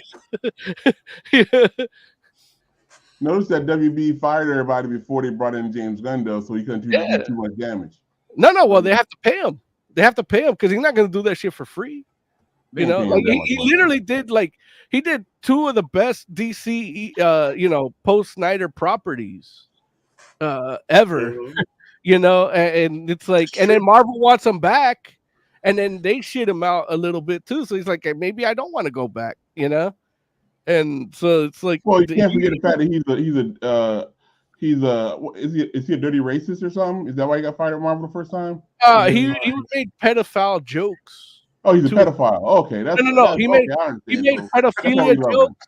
He made pedophilia jokes to an actual pedophile that he didn't know was a pedophile at the time. Yeah, like the guy he sent the joke text to, like, actually got convicted. So he hangs out with pedophiles. Okay, he's a good thing to be. You make one dead baby joke, you know. Yeah. So let's rate Black Adam. with Oz, what would you rate Black Adam? I wanted to give it a 4. 5 out of 5. I wanted to get it a 4, but I'm gonna have to knock a couple points because the CGI, especially towards the end, was garbage. It was from 2006. Well, he was fighting the devil. I mean, it looked like it turned into a video game, and not like a current gen video game, like PS2 video game. Oh, he's gone. Sabak looked like I'm tired of saying PS2. You guys need to go back and look at PS2 and PS1 graphics before you start saying stuff looks like PS2 graphics. I tell you what, I'll look at CGI from 10 years ago and guarantee it's better than what we got now. Wrong. Go watch Avatar again. Somebody telling me this the other day that Avatar was a great look and they couldn't tell it was CGI. Like, yes, you could. There were people who were upset when the movie ends because they left that world. That movie was so engrossing. You don't know. What? Like, that was a thing. That's It was a thing. I think it shouldn't have been. Killed themselves, right? Like, some people. I don't know if they killed themselves. I don't remember, but yeah, people were definitely depressed. But yeah, it was a thing because it's so amazing, and like we don't have that now. So, Derek, what would you rate Sabak looked like Black garbage. Adam? Say what? Sabak looked like garbage. If I saw the movie 10 years ago, I would have given it a 4.5. I would be like, oh, this is incredible. It's a new way. Now it's a 3.5. Yeah. It did not age well. It aged like milk, not like wine. Yeah. Yeah, I feel like I would go to 3.5 as well. Where, I mean, it's definitely worth watching, and you're gonna have a fun time, I think. It's just a matter of it should be coming out on HBO Max soon, right? Like it's getting quicker. I wouldn't be surprised. And it's like I mean, I'm happy that I saw it in the environment I saw it in because it was like a good time. But yeah, like the movie itself was, it was cool. That's really what it boils down to. It's cool. I want to see it again, but I don't know if I want to go to the theater to see it again. Yeah. Like the first time was good, but I don't know if I can do round 2 in the theater. One thing that I will say that I really enjoyed, and I was like actually kind of shocked by the fact that they did this, was the Black Adam hover. Like, this fool like literally is hovering over the ground like the majority of the time, which is really cool. Like, it's one of those amazing character aspects of Black Adam to me that is just a thing. Like, I get mad when people don't do it in the comics sometimes. Every now and then you get somebody that is like, dude, that like Black Adam doesn't touch the ground. I thought he was you know what I'm saying? Rock just didn't want to get his feet dirty. But this fool does not touch the ground except for very like specific moments, or unless he got forced there. You know what I'm saying? And I'm like, that's pretty cool, because there's a lot of moments where he could have just been standing there, but he wasn't. He was floating, and I'm like, okay. And it was, but see, as much as I enjoyed that aspect of it, it felt very in contrast to like some of the other stuff where I'm like, well, if you're gonna make sure this fool doesn't touch the ground, then why aren't we like making sure that like he acts like Black Adam all these other times? Like, it's a weird, very specific thing to be like, oh well, we can't compromise on this aspect, but we can compromise on all these other like much larger aspects. So it's It like, was like if Steven Seagal made a superhero movie. You know, like he's got to win. He got to be a good guy. He's got to get a girl. He can't lose a fight. But he doesn't want to do anything. He doesn't want to put forth that much. From 93 to 97, that was his movies. Yeah, and they were awesome. I love those Steven Seagal movies. At least I used to. I can't say that I've watched them lately. You watch Under Siege 2 again, it's like, ugh. You're like, ah. I can imagine. I'm sure. Oh, dude. Okay. Like he was a chef in that movie. Yeah. This is not the work of a chef. My favorite part of the Under Siege 2 is when they figure out who it is. Like, wait, is the chef? Is Kate right? What? It's so fun. Oh man. Okay. Before we move on to Battle of the Super Sons. What about my She-Hulk question? Listen, can I finish a sentence? Oh, okay. Oh, excuse me. I'll step back. I was literally going to say before we move on to Battle of the Super Sons, Derek, I know you wanted. That's exactly what I'm trying to get to. Like, I know you wanted to ask us a She-Hulk question, so why don't you ask your She-Hulk question, Derek? I want to know. I want to ask you guys, since you're all I guess men. When did everybody get such hard-ons for Daredevil? Where like people are like literally like I was watching recaps and stuff on YouTube, and when Daredevil would show up, they're like guys are literally creaming their pants that Daredevil showed up. I was like, wait a minute, y'all! I didn't know y'all liked Daredevil that much. Where you got where guys are gonna say, "Oh my God! Oh, he's gonna walk the door. He's coming through the door. Oh, there he is. Oh, he's and then getting mad at She-Hulk for fighting him. How dare she fight Daredevil?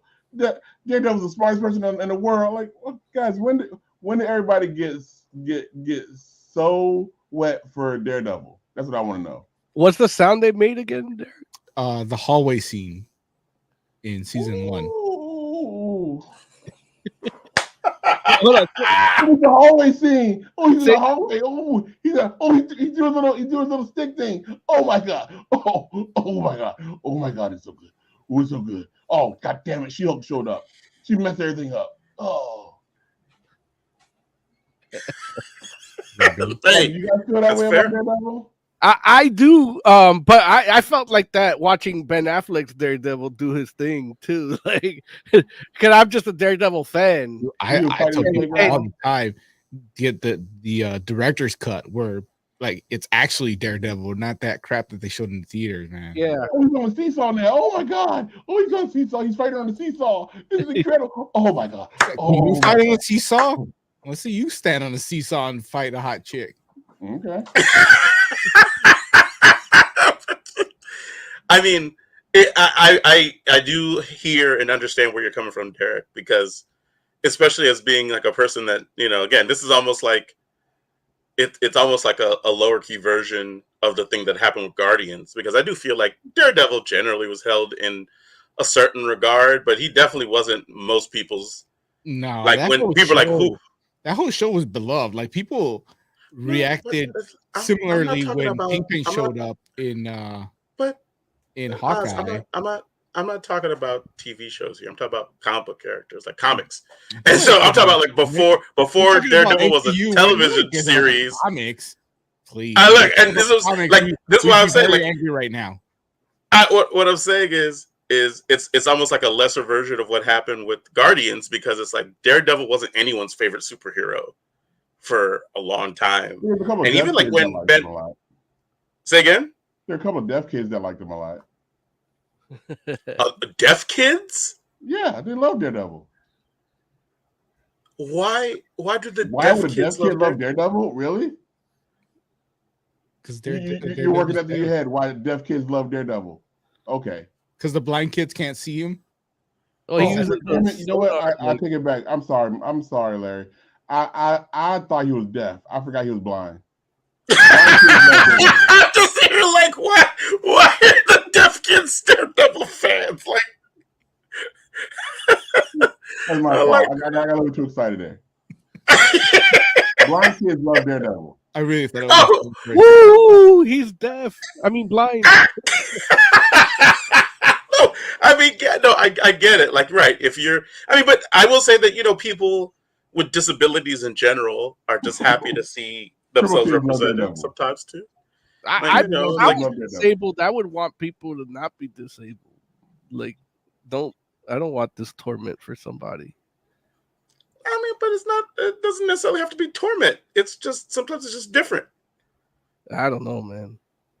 I look at these, like, I would be torment. It took Barbara off that wheelchair pretty quick. Yeah. It wasn't that quick, hot girls love Natasha. They're representing. So there it is. But yeah, no, I mean, but what I'm saying is, there's been a spike in popularity with Daredevil since the Netflix show, definitely. Yeah, but if Luke Cage had showed up, or no, if Jessica Jones had showed up and said, I need a lawyer, Jennifer, can you help me? Nobody would be like, oh, look, there's Jessica Jones. I'm not sure that's true. Jessica Jones wasn't that good, though. No, but honestly, not compared to Daredevil. I mean, like, look, honestly, like, Jessica Jones got better each season. Like, it was definitely, like, for me, that's how it went.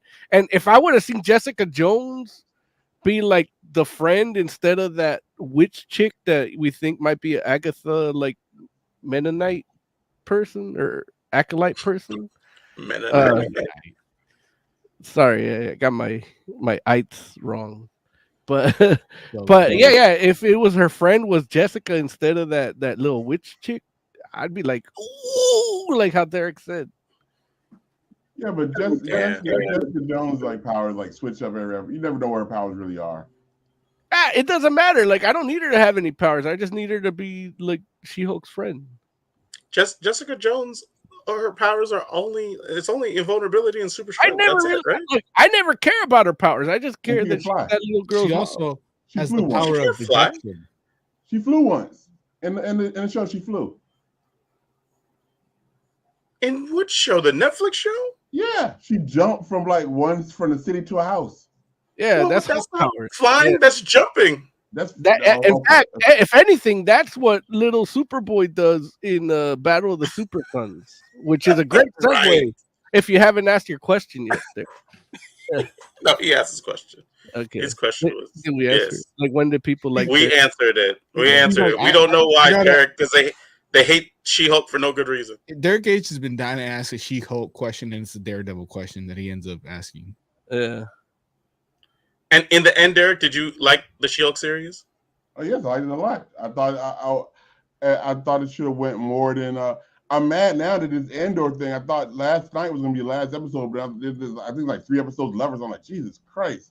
She-Hulk only got 6 episodes, and only 3 of them were really, really good. And then they did, and now they're saying they're not gonna make another one. It sounds to me like they're not gonna make a season 2 of this, which is crazy. It's just crazy. I was mad too, but then Andor is a better show. So. No, but I'm okay with them.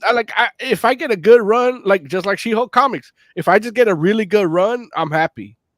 None of that Charles Soule crappy art shit. Yeah, I was about to say, she hasn't had a good run since the 80s. That's why when people talk about it, they say, oh, remember back when back in the 80s when she was really good? They don't say anything about Charles Soule. Because that was a bad run. I'm sorry, and I want her to have. I want to be on season 5 of She-Hulk.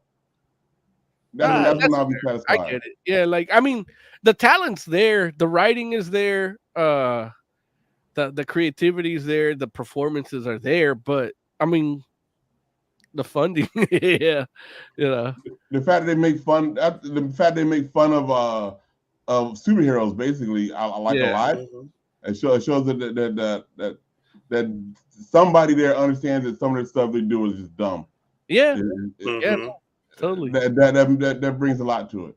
Nobody Yeah. in Star Wars will ever say that. You will never see anybody on the Star Wars side of the building say it's kind of dumb that everybody just went with Nazis, and like these people are obviously Nazis, right? Like they look like Nazis. And nobody ever said anything. Okay.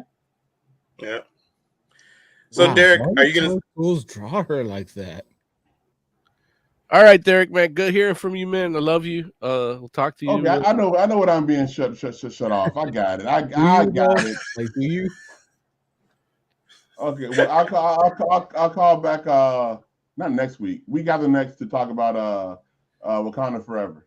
Okay. Sounds like And a I know plan, Derek. and don't think I know you guys haven't sent me an invite too. Don't think I haven't noticed that. I know you guys are going some special Wakanda thing. Honestly, Derek, I haven't gotten the all clear to like go to the movies yet, but I did want to set something up to go. And I told Larry about it, my friend Mario too. He's like, we got to do it again, like we did for your birthday. I'm like, yeah, but I only do that for special occasions. But I guess this might be a special Oh occasion. yeah, black people aren't special. I got it. Cool. No. That's cool. They're more special. They're more special. Mm-hmm. Yeah. Well, I'll tell you all about it when I get back from seeing it. And look, how about this, Derek? How about you and I go see Wakanda Forever? No, because you will not you'll be like, oh, I'm already here. It's a great show. Where you at, Derek? Okay. Okay. Okay. Bye, guys. Thanks for taking my call. Thanks for calling in, Derek. Talk to you soon. Bye. All right. Batman and Superman, Battle of the Super Sons. We don't need Moses. music for that. No, it's still all movies, right? Okay, yeah. So this is basically a story of Batman. Well, no, I actually what I should say is this is a story of the meeting of Jonathan Kent and Damian Wayne and how they end up basically having to save the day because everybody else is taken out. Yeah. So that's basically the story in a nutshell. Without I mean, there's not. It's hard to spoil because it's more one of those things where you just have to experience it. Like nothing in this movie is going to surprise you, but at the same time, or at least from a plot perspective, nothing in this movie from a plot perspective is necessarily going to surprise you. But if you're a fan of Jonathan Kent and or Damian Wayne, you might enjoy the ride. Like, so honestly, like let's talk about it. What can, from a plot perspective, I guess what I can spoil is that like they show you a good amount of time of like how hard it is for Superman to be a father. Yeah, and he had good examples. He had two good examples, like with Joel and Pa Kent, like but and then he's still having a hard time. Like I felt even like because that's what I really liked about Superman and Lois was like the fatherhood of Superman. Like that's interesting, that when you hear James Cameron say, oh, these superhero movies aren't doing this. I was like, well, motherfucker, watch Doom Patrol, watch fucking Superman and Lois, watch Battle of the Super Sons. Like they're giving you this shit in other parts. It's not just movies, motherfucker. You worked in TV, You just called James Cameron a bitch. Yeah, and a wife beater. Yeah. Well, there you go. Didn't he beat the chick that made Hurt Locker? Listen, I don't know. I'm asking. I'm not putting it out there. I'm asking. No. So I'll just tell you, I don't know. Like maybe. Yeah. Probably. So, either way, but yeah, and that's like they gave a good amount to that, like just the father-son relationship, and it's not like it took a long time. I don't even know how long this movie is, but it felt like that was a good third of it in a good way, And, yeah. No, I think the movie is like 80 minutes. Okay, yeah.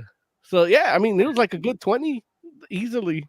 Of that, like just little Jonathan Kent, like being a kid, and even how he finds his powers, like is better than how Superman and Lois did it. Like it just played with the story just well, and I guess that's the beauty of making a movie over a show that's you're supposed to try to get renewed next season. You're supposed to try to last after your third episode in ratings. So, you know, I guess that's the benefit of it. But yeah, this whole movie made me hate my father more. Because it's like, Larry, you probably feel similar. Like I'm like, this motherfucker literally saving the world, and he's like, you know, I'm saving the world, and this little motherfucker like is mad at me, and it's like I can't tell him that I'm mad. I gotta have that conversation with him, and even the way they have the conversation just works out so beautifully. It's like you know, and it's a thing. Like for me, it hits different because my dad has something that he passed down to me. You know, it's a wrath, it's a rage, it's a bipolar disorder or some bullshit, whatever the fuck he has, because he don't want to talk to me about it. And I told him, Dad, look, there's shit in my brain that I think I need to know from you. Like, what did you feel at what age? Like, when did you start feeling this shit? You know? And he's like, father, what drugs did you take? That like, no, fathers and sons shouldn't talk about these things. I'm like, what the fuck are you good for then? Like, you weren't here my whole fucking life, and now I'm almost 40. You won't talk to me about this shit? Go fuck yourself, you know? And it's like the Superman's over here is like, I'm Superman, you know. I wish that was a problem. Like, oh, my dad's Superman, that's why, you know. But no, he's just a fuck up, and he can't even express to me, like, you know, you're probably gonna be a fuck up too. You got to look out for this shit, you know. He wouldn't do that for me. Like, it's like literally, like it's like my dad wanted me to be a villain. Yeah. Yeah, hey, listen, I don't disagree with 5 out of 5 for Battle of the Super Sons. much of what you said just there. Oz, again, you know, you're our DC aficionado. How'd you feel about Battle of the Super Sons? As much as I like the the cast, that voice coming out of Clark Kent just like doesn't work. Right. When he's Superman, dude. But I had the exact same thought, and I'm like, it's so weird because it works really good for Superman, but Clark Kent, it's weird. It's crazy to hear you say that, considering how big of a critter you are. But yeah, no, I agree. How big of a what? A critter? Yeah. Clark Kent and Lois Lane were two people from Critical Role. Oh, I'm sitting here like as you can tell, I was sitting here like, why did you call me a critter? I was like, you know, I don't mess with Critical Role like that. Like I was like, no, I did not. Know. Lois Lane is like an award-winning actress, so no, she's phenomenal. Lois was great.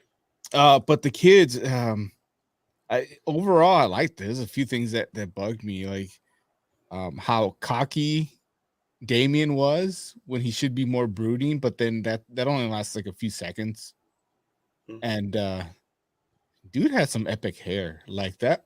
Damian's hair was like, just, 2 feet taller. Yeah, like, I don't even know. I think the cockiness also was part of like him. Whatchamacallit? Overcompensating. Oh yeah, like it's almost like a vulnerable side to him that you don't see in a lot of things where you see Damian. You know. Well, it's just like when he's having that conversation. Yeah, it's a lot of hair. When he's having that conversation with the Teen Titans, like, all right, so what are we gonna do now? Well, you know, like when they reject him and he goes into that I didn't really care anyway mode. That made sense. But up until that point, like there's a certain cockiness that bugged me a little bit, but it doesn't last too long. And he's supposed to be a kid, so I guess. Well, I love that he's a kid, but then he tells Jonathan Kent, like, I've killed more people than you will ever meet. Like, right. Okay. You do get that actual like Damian, like, dude, crazy. Yeah. And that's part of what I love here, because I've read, you know, this Super Son stuff a little bit sporadically, if I can use that word here. But part of it was like back in like 2006 or so, where when I think it was Grant Morrison that introduced Jonathan Kent originally, and in one of these Action Comics where he takes him to meet Batman for the first time, and that's what this movie felt like. Even that scene felt just like that, and I was like, man, like this movie feels like it took what I wanted from the comics I've read with these two characters, and it's not a lot, but it's a few, Right. and the Batman movie, like I love that too. This movie definitely made me think about what a mistake it was for DC to age up. I think it was Tom Taylor to age up Jonathan like they did, because they could have got a good decade of stories with him and Damian. And you know, they try to do the rehash of what Clark Kent got with the going to the future and being part of the Legion, and they aged them up and try to tell stories of a more adult young.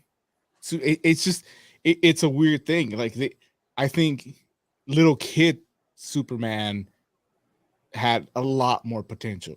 You know, we have a Superman, we have a Superboy that's practically an adult at this point. Why not have a little kid Superman dealing with like a little Damian Wayne that's crazy? Little kid shit. Yeah. And I mean, I don't, maybe the books didn't sell because there was a Super Sons book. I know it was canceled like a couple years ago. So I don't know, maybe it just wasn't selling, and that's when they decided to age him up to see what they could do.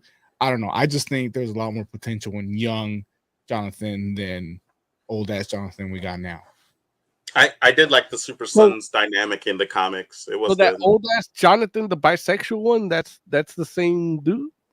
Yeah, they aged him up. Yeah, time travel and all that. I mean, he's still relatively young. He's like maybe in his like late teens, right?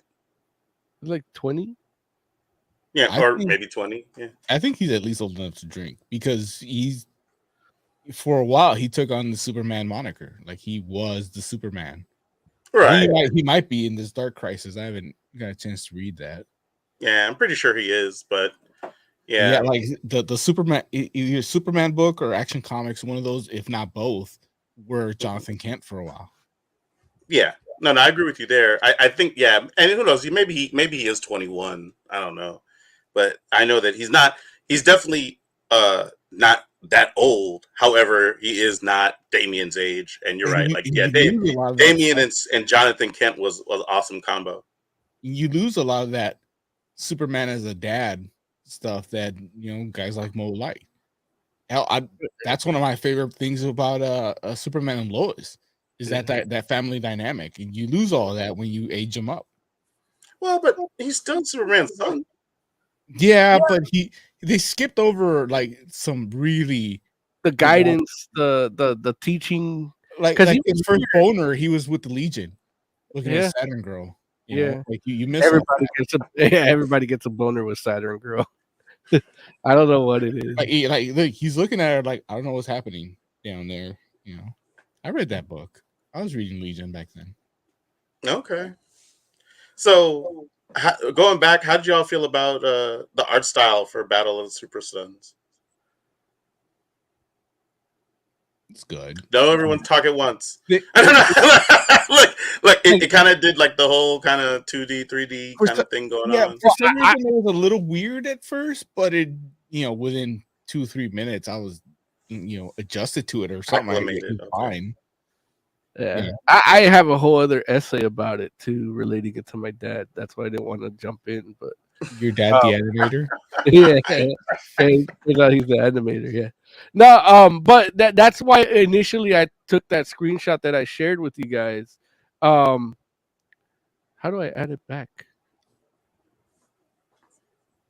Are you talking about? Oh, you're trying to add the thing back to the show. This? Yeah.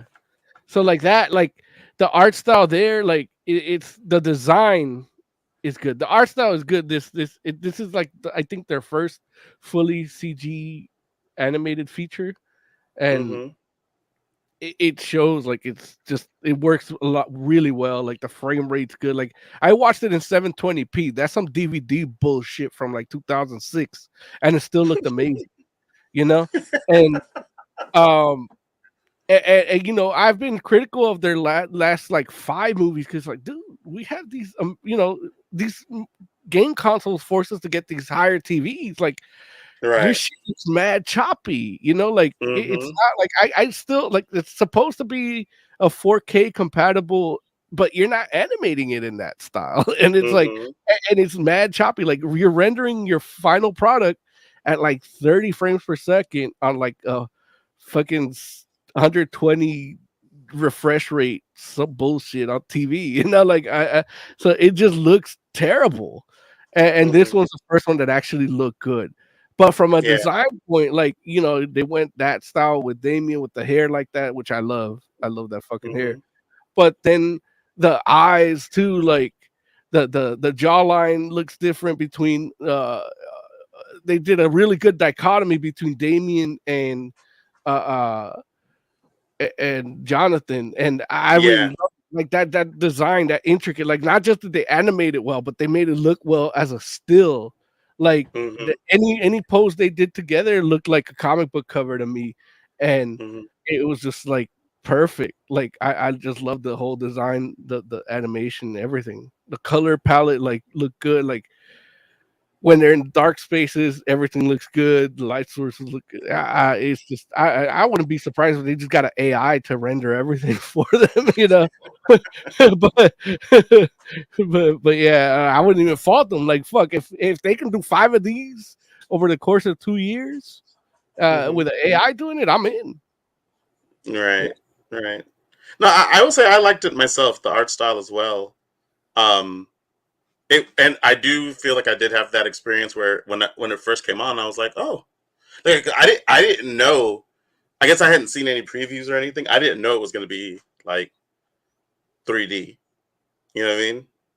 And Mhm. so I was just like, oh, It's okay, technically or not CG. I'm sorry, yeah, huh? CGI, yeah, Yeah, but like CG. I didn't know it was going to be CG, and so yeah. I was just like, oh, like okay, and it was a moment like while we're on Krypton, I'm just like, huh, okay, but I was like, after that, like initial like 60 seconds or so, I was just like, okay, cool. Like, no, this works. Cause like the like it does a great job with the way they do the shading and all that kind of stuff and what they decide to give depth to and what they choose not to. Like, I thought it was some cool choices.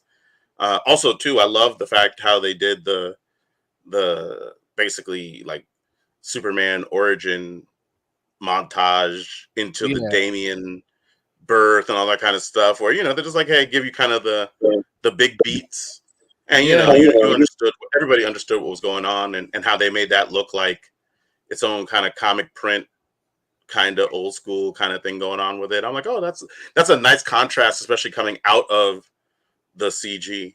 But So the that was pretty cool. transition in and out of it was still kind of seamless, which Yeah. felt like it felt like that those credits were like part of the movie. Like, you can't, if that's on Netflix, you can't hit skip credits.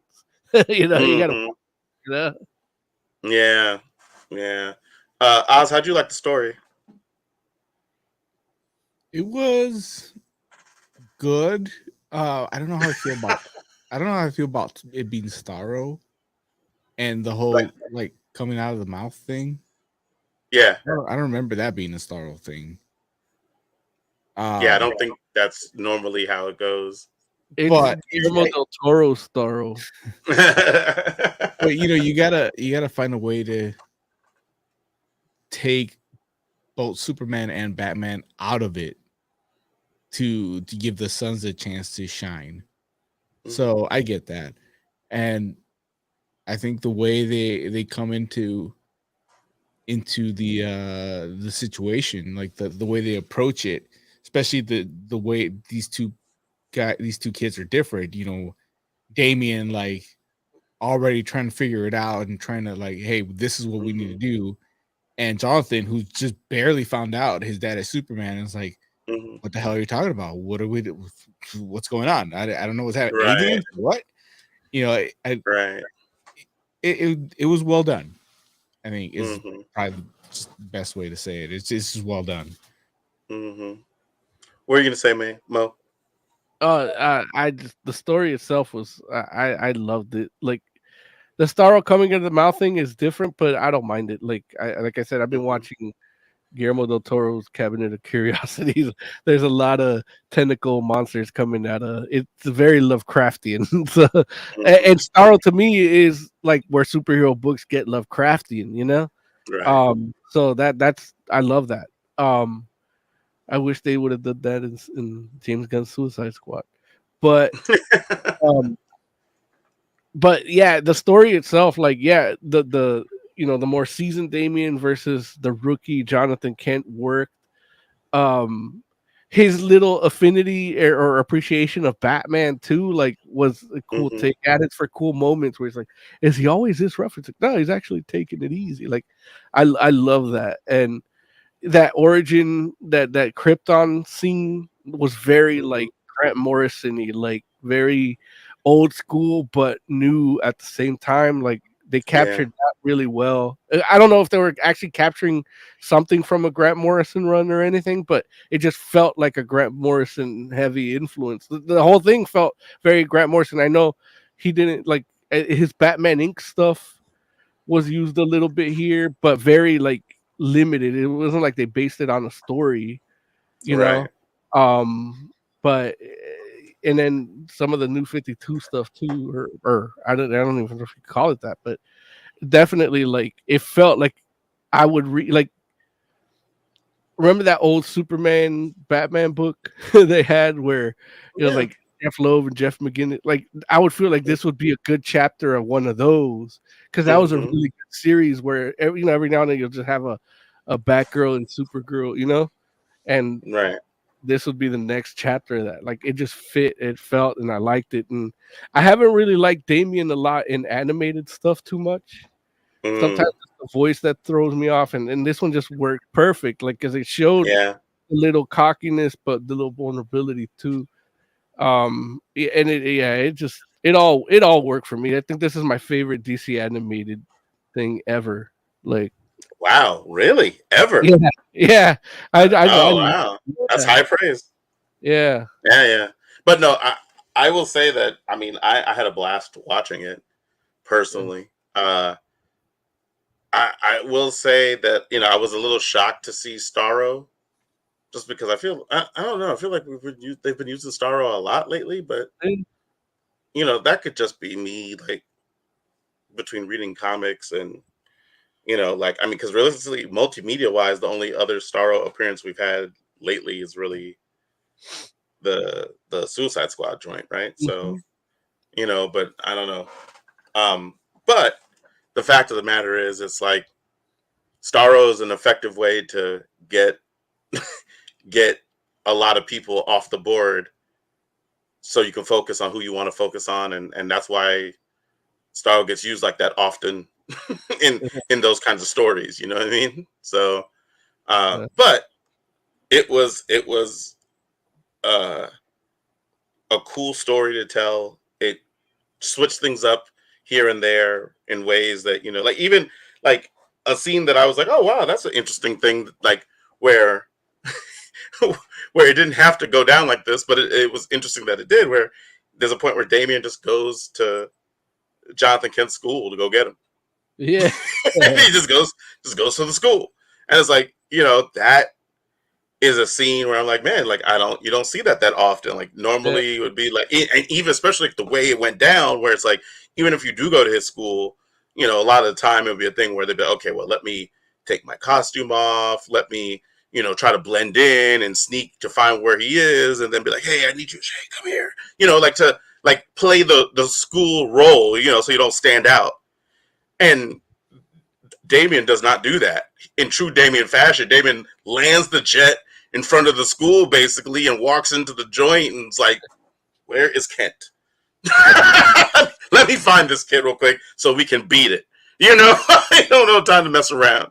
And even just how that whole thing kind of, all the different moments inside of that school are all cool moments, whether you're talking about the bully or whether you're talking about with Lois, even the conversation he's having with the principal was interesting. So I'm just like, oh wow, like, this is kind of cool. Like they're doing their own thing in this movie along with hitting all the classic moments. So that's cool. Yeah. I one of the story elements I really liked was the journalism aspect. Like, Yeah.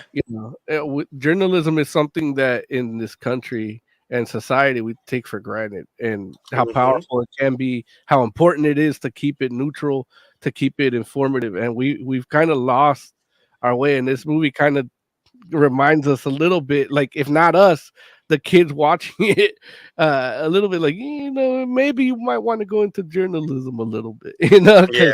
at least just Right. to know what to, build up your bullshit meter. Um, Right. but yeah, and that's kind of like those little tricks is kind of how Jonathan found his footing, and I love Right. that. Like, he found it not from the superpowers, but from the lessons taught by his parents, and Mhm. that's In a true good Superman that fashion. yeah, it's a really good story element that I love, that pushes it to Yeah. a 6.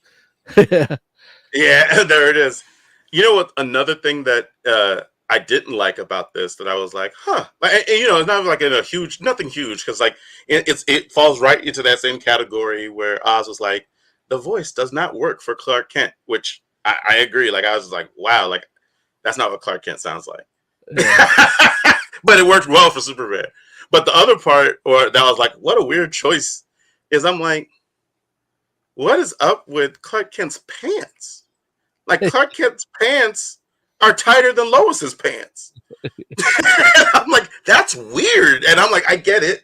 I know that that's a style kind of thing where, like guys wear tighter pants these Well, days. he's so huge. Like the kid's what, 12, 11, like, and he's like at his waist. Like, Yeah, yeah. No, I I mean, mean, listen, Superman's I, supposed to be big, and I yeah, have no problem with like, and of course, like the character design of this Superman, he's very top heavy too. So he has like a giant barrel chest, and yeah, like little, like smaller legs, yeah. which is okay. Like that's not a bad Superman We all design. But what skip I'm saying leg is, day.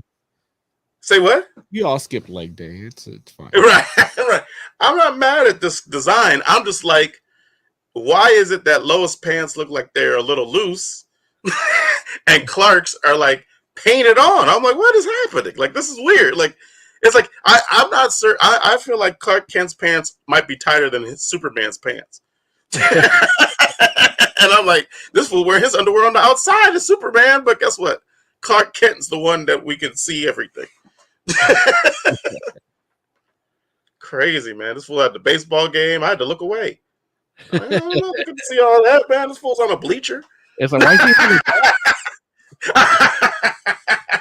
So I need to put a little piece of cloth over his lap for show a little bit of humility.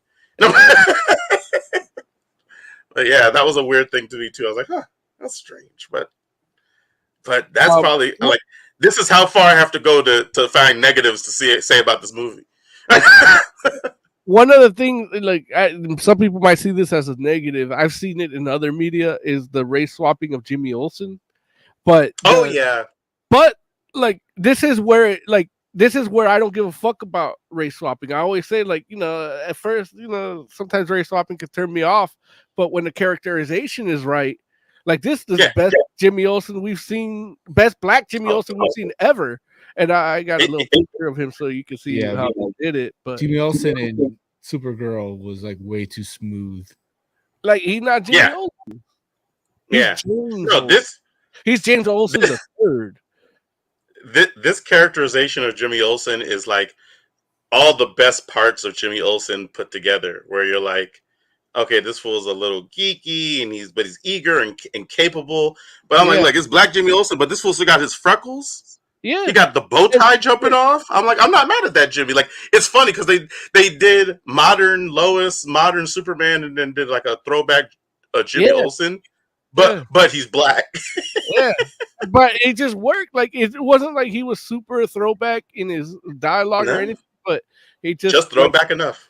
It's just the characterization was right. Like, that's what Jimmy Olsen acts, like Superman's pal. Like, I can see why they couldn't get to him, because Superman probably gave him a little contingency, like, in case I don't have kids and Starro gets everybody. Like, I need you to, like, because hold down the office. that's what happened. Like where when the New Gods came, right? Like that's when Jimmy Olsen like stepped up against the New Gods. Yeah, or was it that's the origin, right? So in Superman, was it Superman's pal Jimmy Olsen like 12 or some shit? And that's how it is. It's like he's the only one that has like some kind of weird protection because it's like Superman, like that's his liaison to the world, Mm-hmm.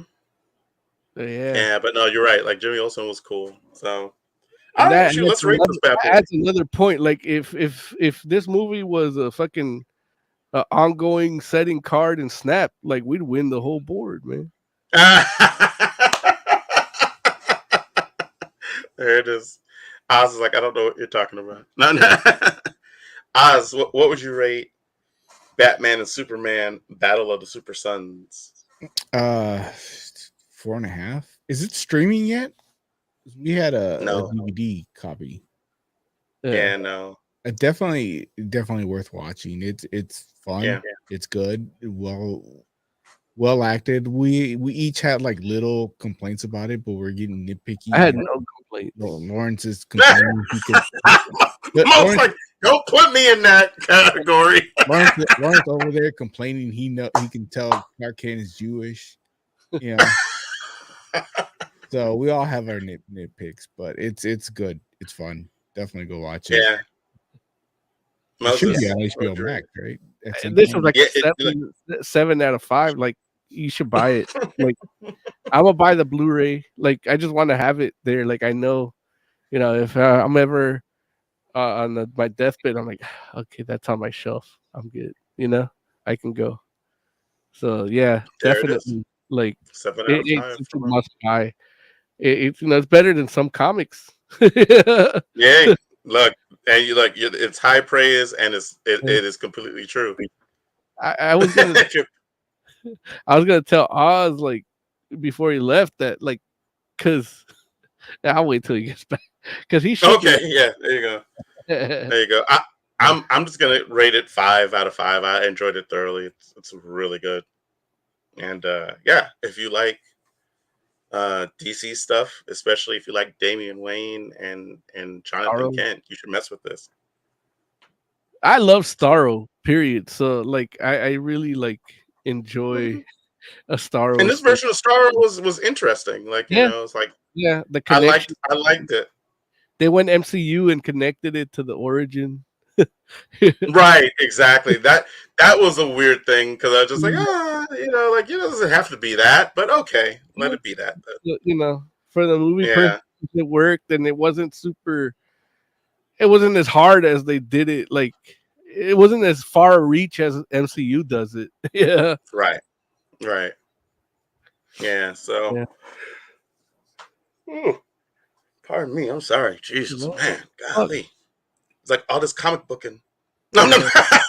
Like, sorry, I'm keeping you from something more important, Larry. No, man. Listen, not at all. I just that's my bad. I got up early today. Yeah, so I told you I couldn't sleep. I kept playing that Thanos snap card in my brain like every hour on the hour. In my dream. Yeah. That's too funny. Yeah, look, I guess we gotta wait for Oz to come back before we mess around and start talking about this Batman Gotham Knights. Yeah, or at least we should wait. But I mean, I guess we could start. Well, look, I can ask you a question because I did leave you some homework last time we did a show, and you were supposed to do it as part of our horror month thing. Oh man, what was it? I hope I did it. You were supposed to watch Man Thing on Tubi. I did not watch Man Thing on Tubi. Yeah, see, you fucked up, Larry. You let us down. All right, Oz is here. We can. Oh, I'm sorry. I'll watch it so I can complete my assignment next week. What is Lawrence not watch? Man Thing on Tubi. Written by Steve Gerber. Like we gave you all of last week off just to watch it. I didn't even know. Like I forgot. I didn't. The Baby Food Guys movie. I didn't realize. I don't know what that means. So what? Yeah, I don't either. There's Gerber. Oh, Steven. No, you don't know who Steven Gerber is, Larry? The baby food guy. No, he's the guy that wrote the giant sized man thing, Howard the Duck, like books. Like when they were doing the one side was the man thing, one side was the Howard the Duck. And the baby food. Yeah, that too, but that's not what he wants to be known for. No. Okay. Let's do this. Batman, Gotham Knights, friggin' Gilded City. Woo! Comic book Review. comic book Like review. well, not like that, but like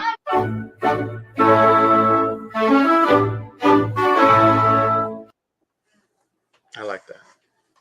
Okay.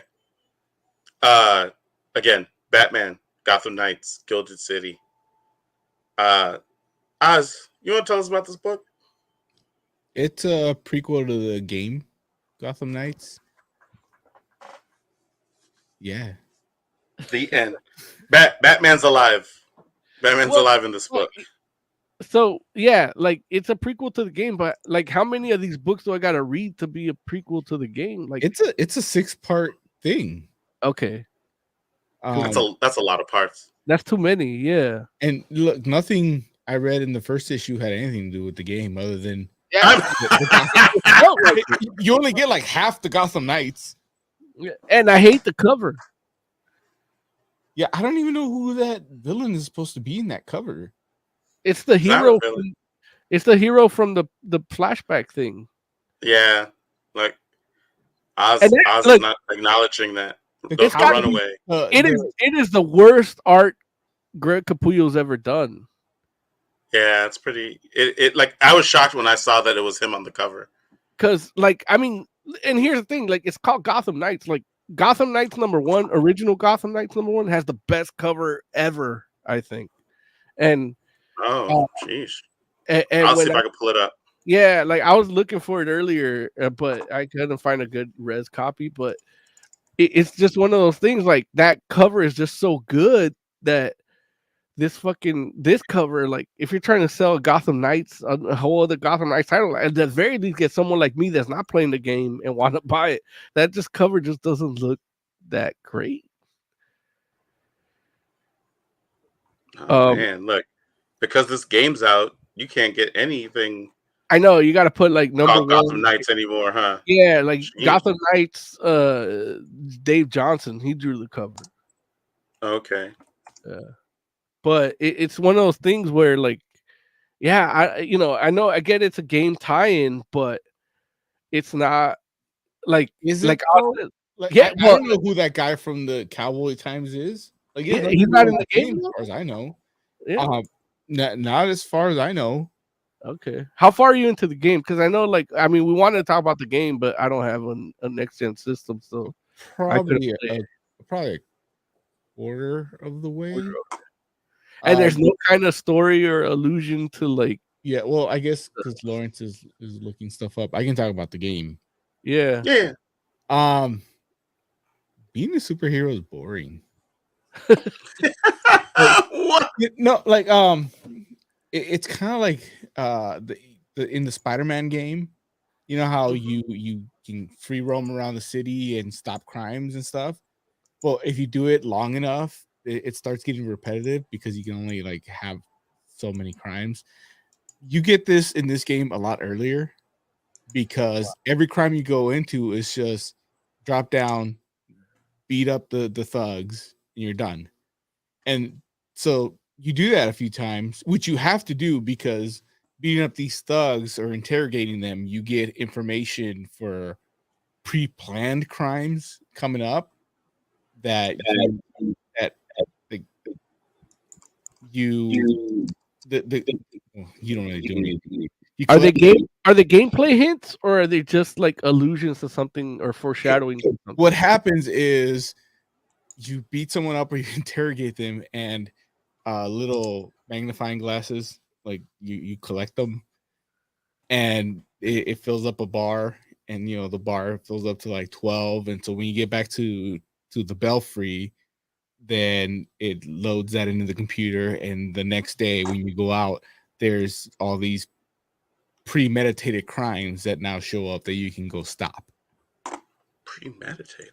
It's not like you have to solve anything. It's just the more clues you get from beating up thugs, the more premeditated crimes you can stop the next day.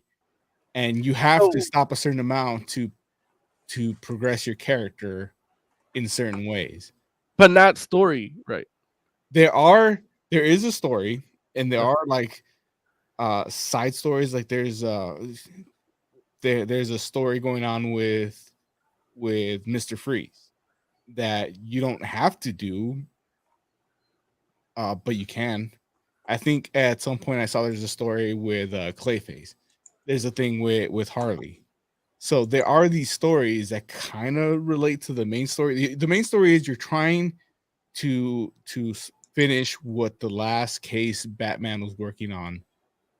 You know, you got his clues, and you're out there trying to figure out what he was looking into. That's the main plot, and you can just advance that story, but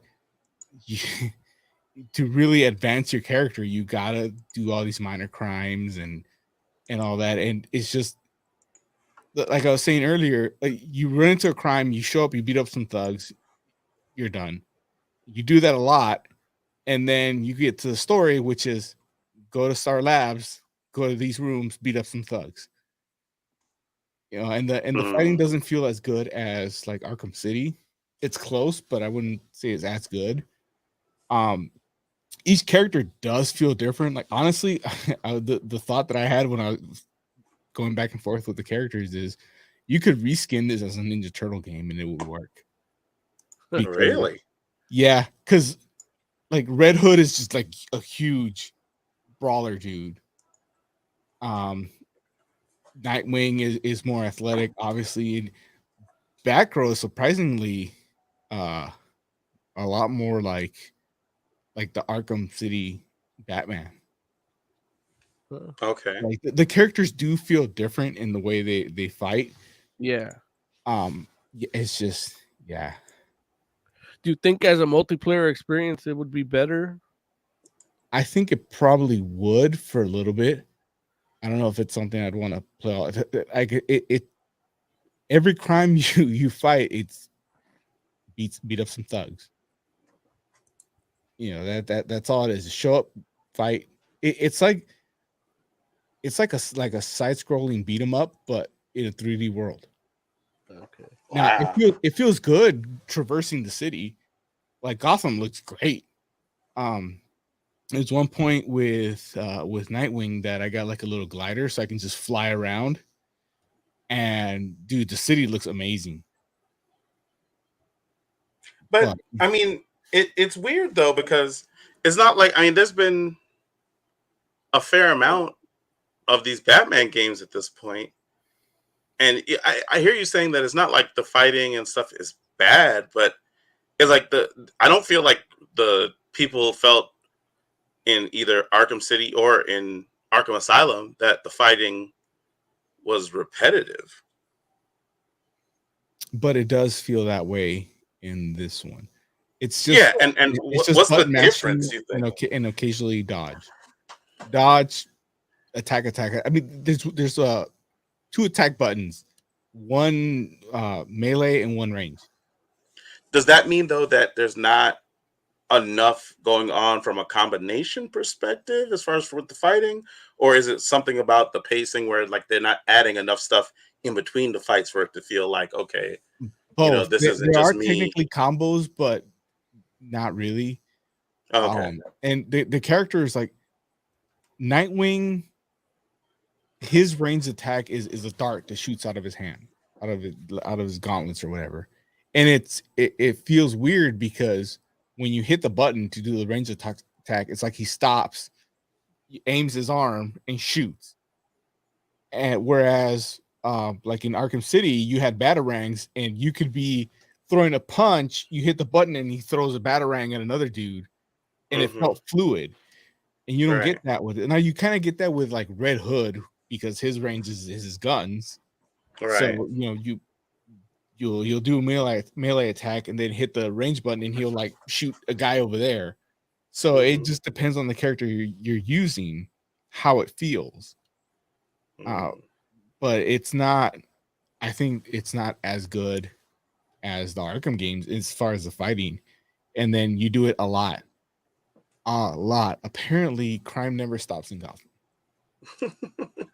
it just keeps going. And then it also bugs me that it's a lot like an MMO where you pick up better and better gear, but the thugs also level up, so it never feels like you're actually advancing. Right. The way you fought them when you were first level is exactly the same as when you're 10th, 12th level. Yeah, that's no good. Unless you don't upgrade your gear, and then upgrading your gear, like the menu doesn't even give you like that much info. It's just like a number assigned to a different suit. And you just put the suit on, and that it's upgraded. So it's your weapons too. They might do like a couple little things, like okay, this start does a little bit of fire damage or something like that, but it's not anything like it doesn't feel like you're gaining new equipment. It just feels like you're a little bit stronger, but so are the bad guys. So there's really no difference. Have you gotten the chance to fight any supervillains yet? No. I mean, I've run into Mr. Freeze and Harley, but I really was just taking out their thugs. Yeah. And have you seen any allusions to the Court of Owls yet? Not yet. Okay. But I know you said you're pretty early on, so yeah, and but I have talked to other people that have played it, and the Court of Owls ends up not being like the League of Shadows is a bigger deal, which makes sense based on how it begins. Because it opens up great. Like there's a great scene of how Batman dies. And you see that, and it's like, I mean, if he's got to go, that's the way to go. Well, originally, then he gets to a point where he's making stupid decisions that make no sense, but the game has to happen. And you know, it's a Batman game with a League of Shadows and Lazarus Pit. So, is he really dead? Yeah, that's fair. Okay, well, listen, I did end up finding the stuff, the covers that we were looking for. So just so you all can see from audience wise, so this is the cover of the book that we're about to talk about here. And yeah, this is Greg Capullo, but yeah, like Moses said, you wouldn't know it by looking at it. I was just like, huh, okay. And then in regards to the cover that Mo was talking about with the original, it looks like this. And I can't say that Mo was wrong. Like this that's a pretty epic cover. Yeah, man. Yeah.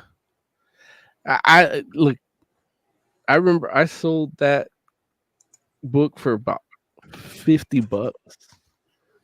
Really? Yeah. Cause the backup story was black and white, Batman Black and White, and it was the first ever Jeff Loeb, Jim Lee Batman story. Oh wow. But we didn't know that until that Batman 608. Yeah. Well, people didn't know that until, you know, I had the book because it's like it's a Batman book that doesn't really focus on Batman. It's on the Gotham Knights, like all the Bat family. And you would have an arc for each one, and it is such a good book. Like I think that would be a great show. Like kind of like how American Horror Story would be kind of like anthology, like each episode have it be different Bat family guy. You can do an overarching story if you want and just do their perspective each episode. But you know, why they haven't picked that up yet, like I don't know. It seems like easy, like the way that TV's done now. It seems like it could be done easily. Right. So this book, like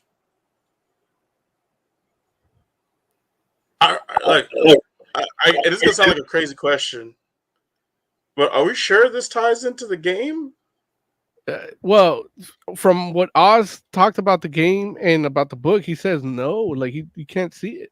Like Visually, the design's the same. for Batman and Batgirl too. Probably Okay. Robin. Like the only thing that I saw where I was like, oh yeah, I guess it is the game, because when I saw those motorcycles, I was like, okay, yeah, that's what those motorcycles look like in the game. Yeah. But I was like, technically, they could have pulled that design from something else, for all I know, right? like Young Justice season 1. yeah, right.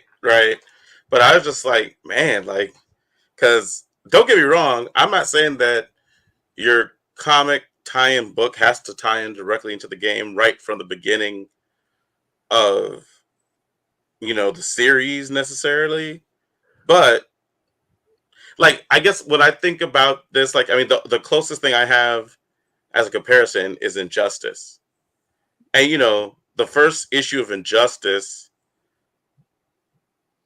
like I feel like from that first issue that okay, yeah, this is definitely the book that ties into the story in that game. Like you're gonna get there, even though it doesn't start necessarily where the game starts story wise. But yeah, this I was just like, huh. And then we have the whole runaway aspect, the character from Gotham in the 1800s, and I'm just like, huh, like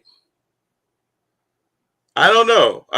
Like I guess like I know that there's supposed to be like a history kind of aspect to this Gotham game, which I thought was because of the Court of Owls, but now who knows? I don't know. Like Oz just cast a little bit of doubt on that. I know. so I don't know. We'll see. I but think it's just the costumes. Like Robin's got that weird ass tunic that looks stupid that I'm glad he can change right away. Yeah, I think it's just visually it's a tie-in. I don't know who Runaway is. Like he's not in the game. I'm sure it's a new character. And you can't say, look, who knows? Maybe Runaway shows up later in the game. Who knows? I doubt it though. Might be one of those like weird Final Fantasy VIII like the side game. Yeah. I mean, the only thing I can think of, and I mean, this is issue 1 of 6. Yeah. If whatever is making people crazy in this book is related to League of Shadows and something Roz is trying to do, because that would tie into the opening of the Gotham Knights game. Okay. But I mean, do you really think 6 issues is what you need? I was shocked that it was 6 issues. When I saw it, I thought it was just 1, because that's what I'm used to. The prequel is 1, maybe a little oversized. But then you look at the cover, it says 1 of 6, and then you read it and like, well, yeah, you don't need 6. Maybe they'll get to the prequel part of the game. Well, it's not. The thing is, it's 6, but it's like let's forget about the game for a second. Right. Like as a comic, like how do you feel about this book? As a comic, it's interesting. Like I want to know what's happening in the present day. The Runaway story is interesting too. I want to know more about that character. But I mean, I don't know how Runaway ties into the game, but I'm just talking about the comic though. Yeah, no, but what I'm saying is like that story could have just been told, like that could have had a DC Black Label book with that story done really, really well. Just the Runaway, yeah. That's what I'm saying. I want to know more about this Runaway character and what's happening there. But yeah, you have to look at it as just a book at that point. Yeah. But it's not sold as just a book. It's sold as a prequel to the game. Yeah. Like that's how it's been advertised. So that's what I expect. For me, if I would have bought it as just, okay, this is the book, the Gotham Knights title, which as you know, like I'm on like that hit something in me to buy it. Mm-hmm. I'd be real disappointed. Yeah. Yeah, it's just not. I It didn't just, pay off. Like mm-mm. the structure of the story is not good. The art is adequate, and the comic itself is adequate, but it's not like anything. I've been telling people like DC's been on some good stuff. Like even their bad stuff is still pretty. They're still hitting the mark a little bit, But nah, man, this book's like, ew. I feel the art is subpar. Yeah, And don't get me wrong, it's not like I would be wrong to tell you it's terrible. You know what this art reminds me of? Like I look at this art and it's like it makes me feel like it's somebody that could draw better and chooses not to. It's look, it's very indicative of what we saw. You're right, exactly. That's what I'm saying. It's very indicative of what you see on the cover, where it's like you look and you're like, okay, yeah, I mean that's cool, but this is Capullo, right? So it's like that's not Capullo caliber art, and I don't know the artist inside the book, but I just feel like they can do, huh? especially now that they've been teasing that Spawn Batman stuff, and Capullo's doing those covers. Like they're Yeah. on social media, you're getting blasted with these, and I'm like, Hmm. this is Capullo too. Like, Yeah. It just feels like the interior art could have been better. And then from a story perspective, it's like I don't feel like the story, like the concepts in the stories are good concepts. They just don't feel like they're executed well. And that's like, and especially when you're like six issues, I'm like, there's no way I'm gonna read 6 issues of this. Like from what I've read so far, I'm like, there's nothing that I've seen so far from a setup perspective or anything that makes me feel like, oh man, we're going on a ride. Like I feel like whatever you're doing based on issue 1, you can wrap that up by issue 3. It also doesn't help that you get that cover, and then you open it and you got the Silvestri book. yeah, You're like, well, wait a minute, what's this? I want to read this. Yeah, right.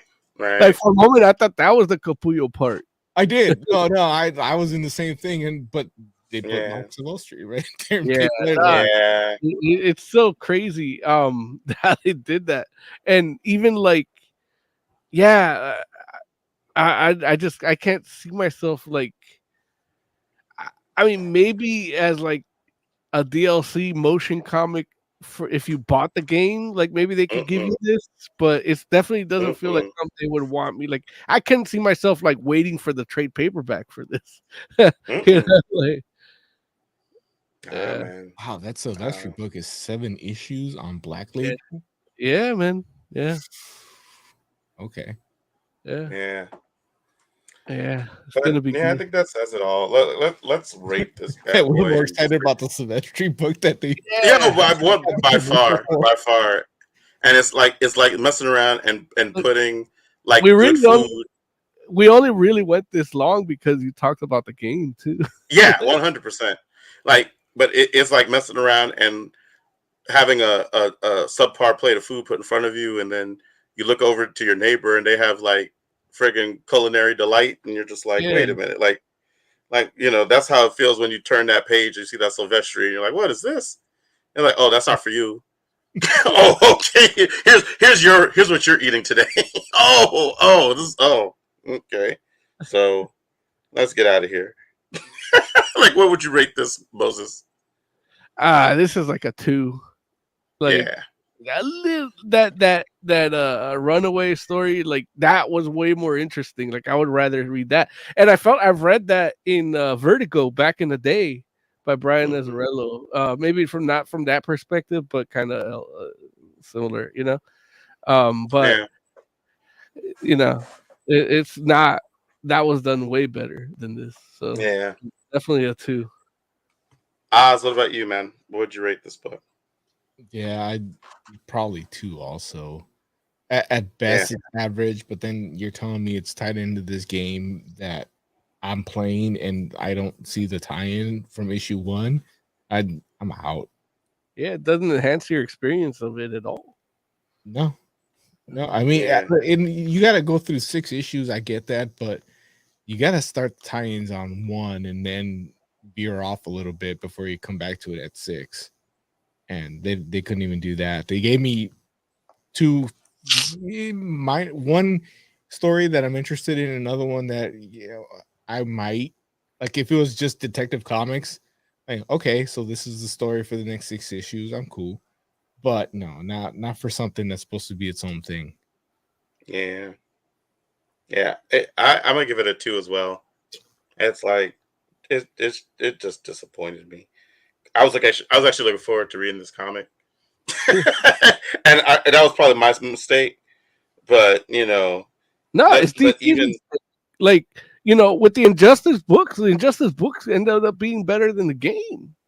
yeah, It ended up being better than some of those main DC books. So 100%. Like like Injustice, there's a we have reason why I have like 3 or 4 series of it, like right, volumes of it. and we like there's a reason why we're so harsh on this too. Like if you're gonna do something like this, like I mean, Right. we've You seen how got a tough act to follow. yeah, like they've done it before. I can't wait for the Marvel Snap book. I don't want that to happen. I do not. Oh Lord. Okay. All right. Let's do some final thoughts and get out of here. Oz, man, Oz. you need to play Marvel Snap. You know why? Not because it's tight, not because it's good, not because it's fun, not because it's like literally like you can play around in like 2 minutes and then you can level up all your shit in like maybe 15. It's not because of that. Not because the cards have amazing art. Not because you can upgrade them to the art looks better and they have cool designs. Like no, it's not because of that. It's because Larry set up a group chat where he actually is doing pre-production there instead of our. No, wait. I wasn't trying to do pre-production in that group chat, Oz. It did happen, but it was because I mistook it for our chat. Right. But it's the same people, except there's like another number I don't know. And he keeps giving me hints, and I'm like, I want to thank him. I don't know who that is. I don't want to be weird. But other than that, I'm in the group chat, like, I think Oz might want to chime in on this too. And he's like, well, he can. And I'm like, I didn't even know. Nobody's told me about it, so no, he can't. No. But that's the thing. Yeah. I was putting what I thought I was putting it into our group chat, and I was just like, Oz can chime in if he wants to. Like, nothing stopping Oz. And but that was Mo's subtle hint, you put it in the wrong group chat, dummy. I was trying to just ease him into like, oh yeah, and right. Like, oh dude, it's the wrong chat, And then he talks about the Robbie Reyes HasLab not getting funded, and I'm like, is this pre-production too? No. That I just copied his message and put it in our group. Just right. You posted it, and it was actually his. Yeah, it was his. Yeah. Now that I meant to put into that chat just because I knew that the only people that I was talking to about that was you, Moses, and Raymond, who's the other person, Tiny Men, who's the other person in the chat, and I just put it in there because you two were like the main people that, like, when I would mention it or you would mention it to me too and that kind of stuff, and I'm just like, man, like, why would you have a conversation on collectibles with the guy with the collectibles? Well, but you don't mess with the HasLab stuff. Yeah. I love that little grin he has. Like he's so gratified in all that. Yeah, I love my collectibles. No, absolutely no. Trust me, it's like, but it was the first Marvel Legends HasLab that didn't get funded, so it's like, I mean, I wouldn't say it sucked. I think it was too expensive. How much was it? 3 something. I think $350. I think. Like if it was $250, I think there were people that would have just bought it just because, like, just to have it. But between it being $350 and then after they were like, oh, you're going to be able to get the Goblin Queen and Mephisto, and those are like figures that people have been wanting new versions of for a long time, and they're like, oh, you're going to put the figures we want behind this expensive ass HasLab. They're like, defund. like cats. It had more people before they showed what the tiers were, and as they showed the tiers, people are like, oh, this is some BS, and they're like, we're taking our money back. So look, the people voted with their dollars, and that joint is not being made right now, at least. But So, I mean, they have the prototype, so who knows? Maybe it'll come out later as a premium rider packaging thing on the shelf. Who knows? I don't know. well, since we're on Marvel Snap, all you guys listening, if you're on a Marvel Snap, you can, send us your decks. We'll trade decks on our social media, Twitter, Yeah, let's Instagram. do that. We can do that. So, but yeah, back to Final Fantasy. We're gonna get Oz to play. Yeah, I'm downloading it now. If it sucks, I hate Woo! it. You might hate it because it's like they took away all that you love of Magic the Gathering. Oh, And look, they even simplified Overpower. I don't know if you ever played Overpower. But Yeah. they simplified that. Like they used that model and then just dumbed it. He's like me. Dude, it's crazy because I thought I wasn't gonna like it too because I'm like, well, what they're talking about is like collectible card strategy, but like pared down to the very essence of what makes it fun. And I'm like, that sounds like you're taking the strategy out of it to me, and that sounds like a bad time. But I'm like, okay, I'll try it. And when I tried it, I'm like, oh, you know what? I get what they were doing here. Like, I like this.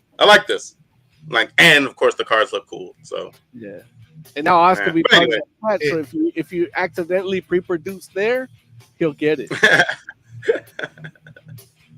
like y'all know, I was a competitive Magic the Gathering player. Yeah, I know. That's why I didn't think you would I like know it. you know. I don't think Lawrence knows. No, I knew. I remember when we went to Ted's house and you brought all your decks. At the Magic the Gathering gathering. Right, Magic the Gathering.